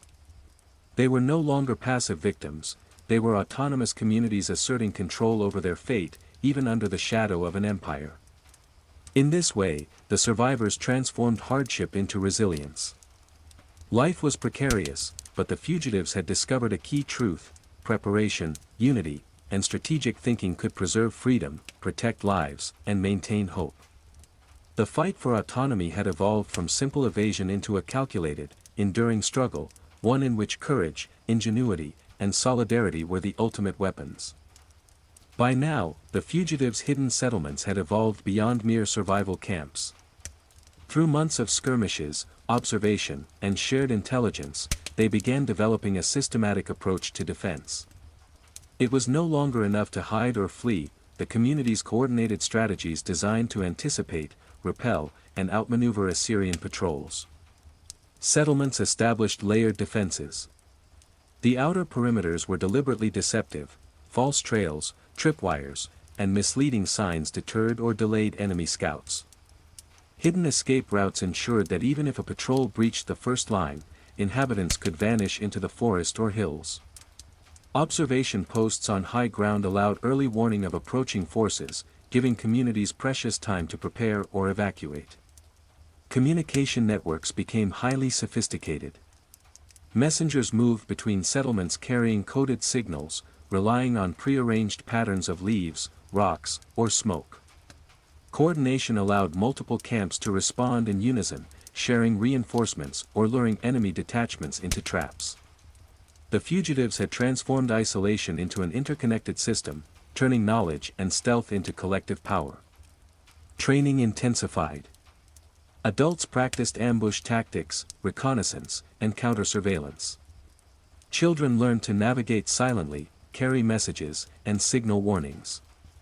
Knowledge gained from captivity, observation, endurance, and evasion, was now applied strategically to defend lives and territory. Discipline, trust, and coordination became as vital as courage and strength. Resource management was equally critical. Communities shared food, water, and tools, ensuring that each settlement could withstand prolonged threats. Hidden gardens, caches, and distributed supplies minimized vulnerability, while cooperative hunting parties increased both sustenance and tactical mobility. Survival was now intertwined with strategy, and careful planning reduced risks dramatically. First major coordinated defenses against larger Assyrian detachments tested the network. Patrols, expecting isolated fugitives, encountered prepared communities. Traps slowed their advance, scouts relayed movements, and ambushes struck from unexpected directions. Although the soldiers were armed and disciplined, the fugitives' intimate knowledge of terrain, pre-planned escape routes, and coordinated attacks allowed them to survive and sometimes repel superior forces. Psychologically, these successes were transformative. The fugitives had shifted from reactive survival to proactive resistance. Victory, however limited, reinforced confidence, strengthened communal bonds, and demonstrated that strategy, intelligence, and unity could offset brute force. Fear remained, but it was tempered by empowerment and experience. These early victories also served as lessons. Communities adapted tactics based on enemy behavior, sharing insights across networks to improve collective defense. Each encounter, whether successful or costly, became a blueprint for future action, reinforcing resilience and the ability to anticipate and influence outcomes rather than merely react. Through systematic defense and coordinated planning, the fugitives had carved a fragile yet potent autonomy. While the empire's reach remained vast and threatening, the human spirit, sharpened by oppression, survival, and solidarity, had learned to endure, adapt, and resist. In the shadows of Assyria, the fugitives were no longer only surviving, they were actively defending life, freedom, and the possibility of a future beyond oppression. As the fugitives' networks matured, they moved from purely defensive strategies to calculated, small-scale counterattacks. The knowledge acquired through months of hiding, scouting, and skirmishes allowed them to exploit Assyrian vulnerabilities. Though still outnumbered and outgunned, their intimate understanding of the terrain and coordinated communication gave them unexpected advantages. Counterattacks were precise and targeted. Groups struck isolated patrols, ambushed supply lines, and sabotaged small operations without drawing the full attention of the empire. Rocks, traps, and fire were combined with surprise attacks, maximizing the impact of limited manpower. Every action was carefully planned. A single mistake could expose an entire settlement, but careful coordination turned risk into tactical opportunity. The fugitives relied heavily on intelligence. Scouts observed troop movements, recorded patterns of rotations, and reported weaknesses. Information flowed quickly through the network, allowing settlements to anticipate threats, reinforce defenses, and prepare ambushes. Knowledge, once a survival tool, had become a weapon, turning invisibility and discretion into strategic leverage. These early counterattacks had profound psychological effects. Soldiers, trained for intimidation and brutal suppression, were forced to confront elusive, cunning opponents. The empire, accustomed to easy victories over captives, now faced resistance that was unpredictable, mobile, and intelligent. Each successful strike emboldened the fugitives and reinforced the belief that their efforts could make a tangible difference. Coordination across settlements was crucial. While one community engaged in a diversionary attack, others secured escape routes or prepared to exploit the distraction. Children and non-combatants were sheltered safely, while adults executed missions with precise timing and discipline. Each operation reinforced trust, sharpened skills, and strengthened communal cohesion. Resourcefulness became essential. Counterattacks required careful rationing of food, water, and materials. Hidden caches ensured that operations did not leave settlements vulnerable, and knowledge of the land allowed fugitives to move stealthily, strike effectively, and vanish before reinforcements could arrive. Ingenuity turned limited resources into force multipliers. The fugitives also learned from setbacks. Failed attacks or unexpected enemy strategies became lessons, shared across the network to improve future planning. Every encounter honed tactical awareness, reinforced the importance of discipline, and emphasized the value of unity. Resistance became a learning process, constantly evolving and adapting to new threats. These first counterattacks marked a turning point. The fugitives were no longer solely survivors or defenders, they were active participants in shaping the struggle for autonomy. Each successful mission demonstrated that the empire's might could be challenged, that coordinated action could yield results, and that even in the shadows, human ingenuity and solidarity could bend the balance in favor of freedom. Through these operations, the fugitives learned a crucial truth: survival was not merely endurance, it was strategy, courage, and the ability to seize opportunity. In the hidden forests and hills of Assyria, the hunted had become capable of striking back, proving that even under oppression, resistance could thrive.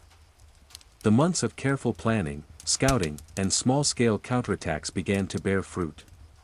For the first time, the fugitives experienced victories that were more than survival, they were tangible, strategic, and morale-boosting.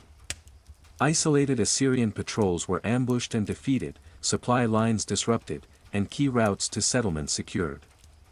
These triumphs, though modest in scale, reverberated across the network, proving that the empire was not invincible.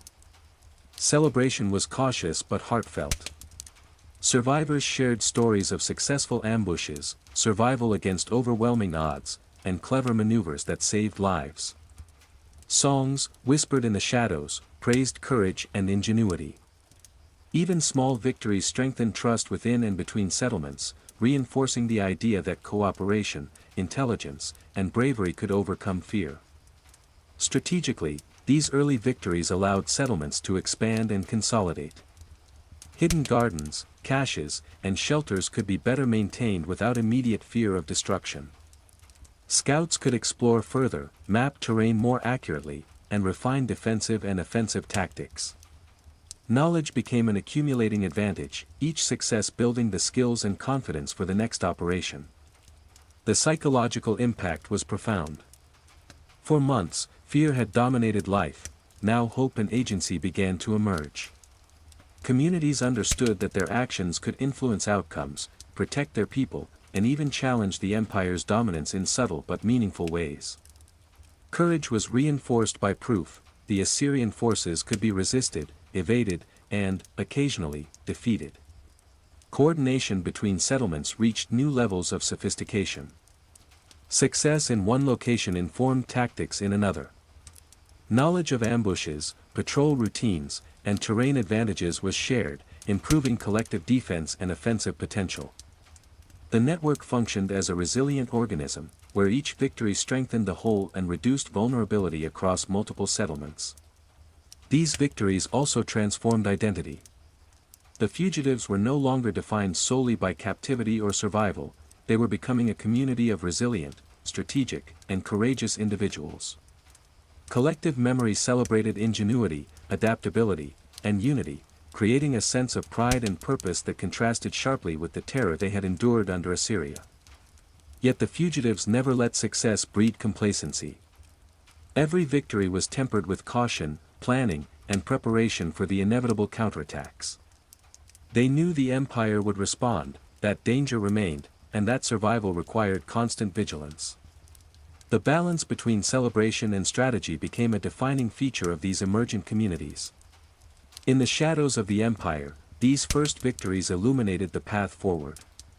The fugitives realized that resistance was possible, that unity could amplify strength, and that freedom, though fragile, was achievable. Every ambush, successful defense, and strategic triumph became a symbol of resilience, hope, and the enduring power of human determination even in the face of overwhelming oppression.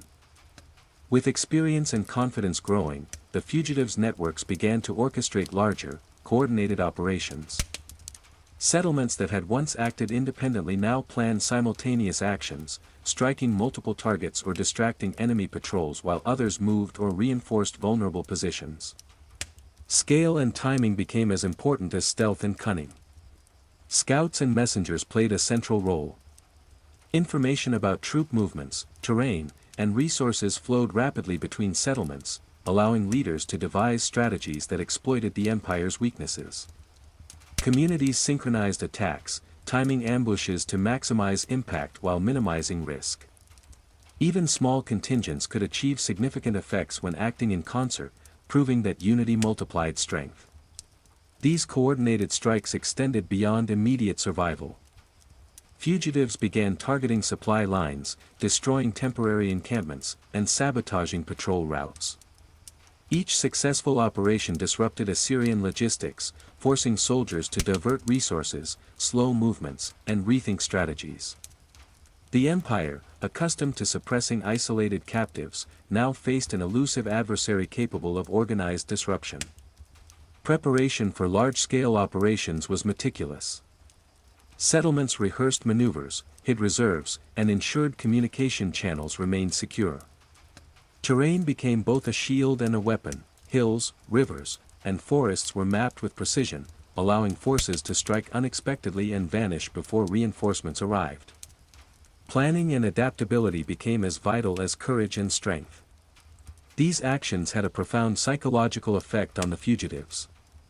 Victory on a larger scale strengthened cohesion, reinforced morale, and fostered pride in collective capability. Communities that had once feared discovery now saw themselves as active agents in a struggle for autonomy. Even the knowledge that they could affect the empire's operations imbued daily life with purpose and resilience. coordination also demanded discipline and trust. Every participant understood that mistakes could be catastrophic. Roles were clearly defined: scouts, ambushers, defenders, and communicators, all operating within a carefully choreographed system. The success of one operation depended on the skill, vigilance, and reliability of all involved. Trust became both survival tool and strategic advantage.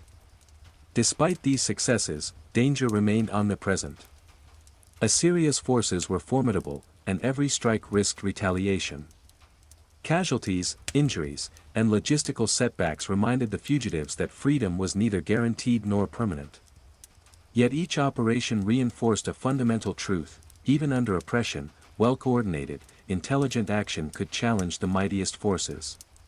Through coordinated strikes, the fugitives transformed from reactive survivors into strategic actors. Networks of settlements became a web of resistance, capable of influencing the broader conflict beyond individual survival. Each successful operation amplified their autonomy, spread hope, and demonstrated that, even in the shadow of an empire, the human spirit could organize, endure, and fight back. The fugitives' networks had grown into a formidable force, capable of coordinated strikes and strategic ambushes. Assyrian patrols no longer moved with confidence. The empire faced a decentralized, mobile, and cunning adversary that could strike anywhere and vanish without a trace. The time had come for larger, more consequential confrontations. Several settlements coordinated a massive ambush against a heavily armed Assyrian detachment moving to capture fugitives in a forested valley. Scouts had observed the route for weeks, mapping choke points, hidden ravines, and natural barriers. Every member had a role. Diversion teams drew soldiers into traps, while hidden marksmen and ambushers struck from concealed positions. Precision and timing were essential. The clash was fierce. Assyrian soldiers, trained and disciplined, fought with brutality, but the fugitives' knowledge of terrain, prepared traps, and synchronization gave them an edge. Sharp stakes, rolling boulders, and concealed pitfalls inflicted casualties and confusion, turning the environment into an ally. Even the most seasoned troops struggled to maintain order against a foe they could not predict. The success of the ambush reverberated across the network. Word spread quickly to other settlements, boosting morale and reinforcing confidence in collective strategy. Survivors celebrated victories while honoring those lost in battle. Each engagement was a stark reminder of the cost of resistance, yet also proof that courage, intelligence, and unity could defy an empire. The empire, meanwhile, felt the strain. Supply lines were disrupted, morale among troops faltered, and the unpredictability of the fugitives' actions forced a re-evaluation of tactics. Soldiers, accustomed to suppressing captive populations, now faced a dispersed and elusive enemy capable of organized resistance. The empire's reach, while still vast, was challenged in subtle but significant ways. Within the communities, psychological resilience reached new heights. The fugitives understood that their actions had tangible effects, not only for survival but for shaping the broader conflict. Children observed the bravery and ingenuity of elders, learning lessons that would carry forward into the next generation. Elders drew on experience to refine strategy, while young adults executed maneuvers with skill and courage. These clashes reinforced a key truth: freedom and survival were inseparable from strategy, solidarity, and adaptability. Each victory, even small, validated the network structure and approach, proving that intelligence, coordination, and courage could overcome brute force. The fugitives were no longer merely hiding, they were influencing the course of the conflict. As the dust settled from these consequential battles, the fugitives faced a stark reality. Losses had been incurred, and the empire would respond with renewed force. Yet the settlements were stronger, networks tighter, and collective experience deeper. The communities had transformed into resilient, strategic, and autonomous actors, capable of survival and resistance in a hostile world. The echoes of the major clashes lingered long after the battles ended. Settlements that had faced Assyrian detachments were scarred, huts damaged, supplies diminished, and some lives lost, but the survivors had gained invaluable experience. Each encounter had honed strategy, strengthened trust, and reinforced the necessity of organization and vigilance. The fugitives were learning that survival was not only about hiding, but about building enduring structures of resistance. Communities prioritized fortification. Hidden paths were reinforced, traps refined, and shelters rebuilt with greater concealment. Observation posts were expanded, communication networks tightened, and contingency plans developed for every foreseeable scenario. The fugitives understood that preparation and intelligence were as critical as courage and endurance. Every action was deliberate, ensuring both survival and tactical advantage. Resource management became more sophisticated. Surplus food, water caches, and essential tools were strategically dispersed across settlements to minimize risk. Agricultural areas were rotated to reduce detection, while hunting parties and scouts operated on varied schedules. Knowledge became currency, every insight gained from previous encounters enhanced resilience.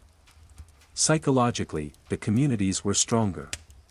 The major clashes had tested not only physical endurance but mental fortitude. Survivors knew the cost of inattention, yet they also understood the rewards of strategy, unity, and courage. Cultural rituals, songs, and storytelling celebrated victories and honored the fallen, reinforcing identity and morale. The network was no longer merely surviving, it was enduring with purpose. Coordination across settlements reached unprecedented levels. Communities shared intelligence on patrol movements, enemy tactics, and environmental changes. They developed shared strategies for defense and evasion, creating a web of resilience that could absorb losses and respond dynamically. Even when individual settlements were threatened, the network's collective strength provided support, guidance, and rapid reinforcement. The fugitives also began to plan for the long term. They knew the Assyrian Empire's pursuit would never end, and survival required foresight. Young members were trained systematically, elders refined defensive doctrine, and leaders emphasized adaptability. The lessons of previous skirmishes, both victories and losses, were embedded into communal memory, ensuring that experience guided future decisions. Despite constant danger, hope persisted. Communities found meaning in autonomy, in the preservation of life, and in the assertion of agency against an empire that sought to dominate every aspect of existence. Each fortified settlement, every successful ambush, and every coordinated operation strengthened not only survival prospects but also collective identity. In the shadows of the empire, the fugitives had become more than survivors. They had become organized, resilient communities capable of enduring and resisting, even under relentless threat. The major clashes had forged knowledge, strategy, and solidarity into powerful tools, transforming fear into fortitude. Life under the constant gaze of Assyria was harsh, but through unity, intelligence, and courage, the fugitives proved that resistance, autonomy, and hope could endure. Even under constant threat from the Assyrian Empire, the fugitives recognized that survival required more than physical endurance, it required sustaining the mind, spirit, and identity of their communities.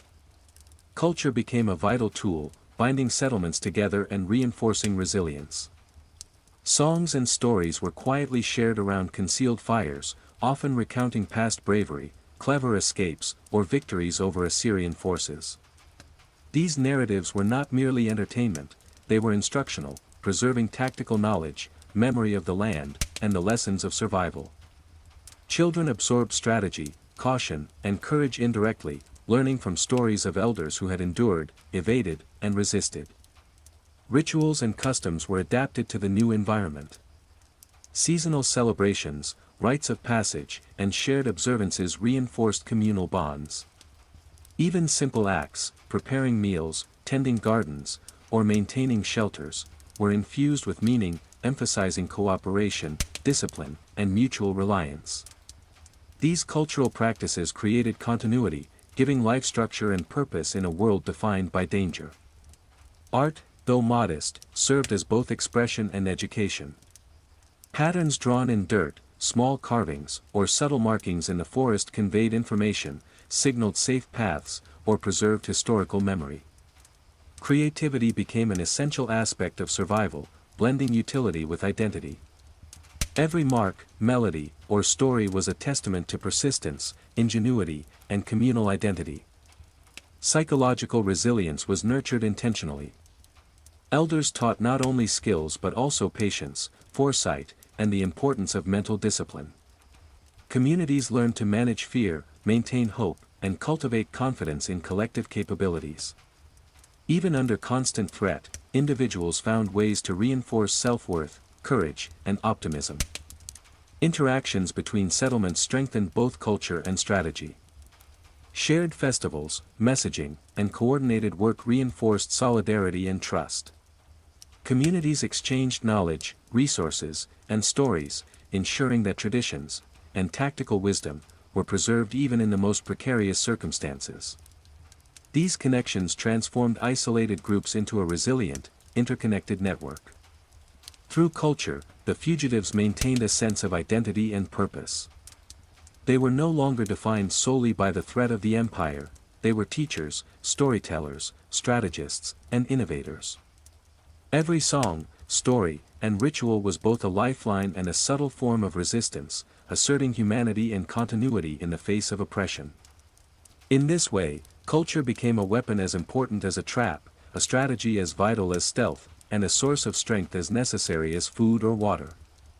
Life in hiding was harsh, but through shared traditions, creativity, and the cultivation of psychological resilience, the fugitives proved that even under relentless pressure, humanity could endure, adapt, and flourish. With months of experience behind them, the fugitives' networks were no longer ad hoc clusters of hidden settlements, they had become sophisticated, adaptive systems capable of long-term strategic planning.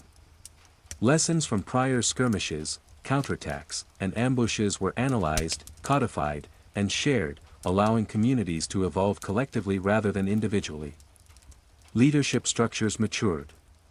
Elders and experienced escapees coordinated defense and offense, while skilled scouts advised on terrain, enemy behavior, and optimal timing for maneuvers. Decision-making became collaborative, with insights from multiple settlements shaping strategies. Authority was earned through knowledge and proven competence, fostering trust and cohesion throughout the network. Settlements diversified their roles within the network. Some focused on intelligence gathering, mapping patrols, and observing enemy routines. Others specialized in resource production, maintaining hidden caches of food, tools, and medical supplies. A few acted as mobile strike teams, executing ambushes or diversions while others reinforced positions. This division of labor optimized efficiency and minimized vulnerability. Training and knowledge dissemination became formalized. Young members learned not only survival skills but also tactics, strategy, and the principles of coordination. Elders emphasized adaptability, teaching that every engagement, successful or not, offered lessons to refine future operations. Mistakes became opportunities for collective improvement rather than isolated tragedies. Communication networks grew increasingly sophisticated. Signals, hidden markers, and covert messengers ensured rapid, secure transmission of critical information. Settlements could warn each other of troop movements, coordinate reinforcements, or implement strategic feints. The network operated as a single organism, capable of dynamic responses to threats while remaining decentralized enough to prevent catastrophic losses. Psychological resilience was integrated into strategy. Communities trained not only for combat or evasion but also for maintaining morale, patience, and focus. Regular rituals, shared storytelling, and symbolic acts reinforced identity and purpose. Individuals understood that mental fortitude was as vital as physical capability in long-term survival. Resource management and logistics became a strategic discipline. Hidden stores, rotational use of fields and hunting grounds, and efficient rationing ensured that operations could be sustained over long periods. Even under constant threat, the network maintained mobility and self-sufficiency, ensuring that no single loss would cripple the collective. Through these adaptations, the fugitives transformed the nature of resistance. Survival was no longer reactive, it was proactive, organized, and strategic. The empire's overwhelming power was countered not by sheer force but by intelligence, coordination, and resilience. The network had evolved into a living strategy, capable of sustained opposition and long-term autonomy despite the shadow of Assyria. After years of hiding, evading, and resisting, the fugitives had transformed.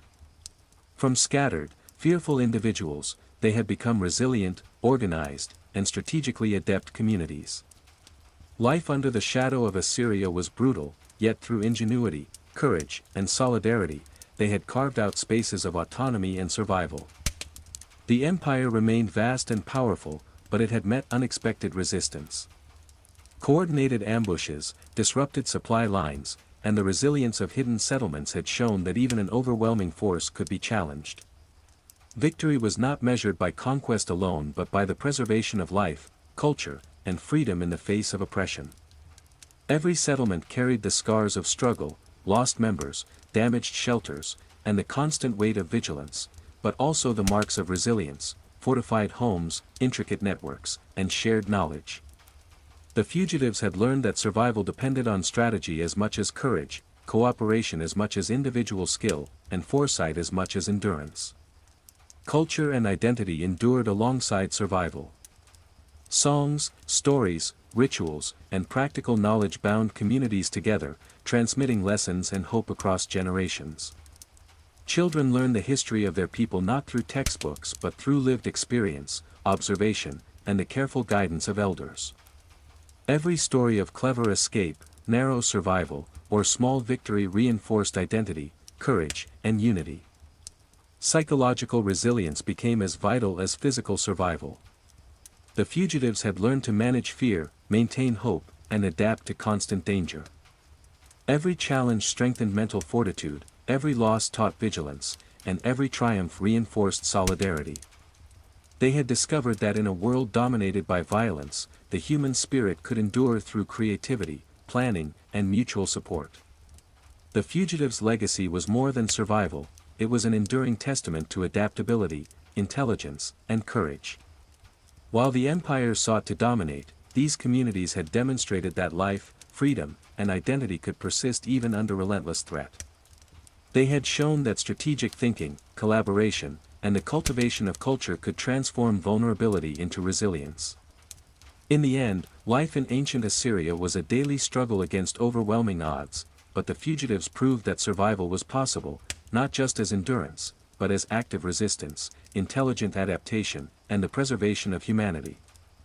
Every hidden settlement, every coordinated operation, and every cultural ritual was a defiance of oppression, a declaration that even in the harshest conditions, the human spirit could endure, adapt, and thrive. And so, the story of those who survived in the shadows of Assyria reminds us, to endure under tyranny, one must combine courage with strategy, community with resourcefulness, and hope with relentless determination. Life may be precarious, danger ever present, but through intelligence, unity, and resilience, survival, and even subtle victory, is within reach.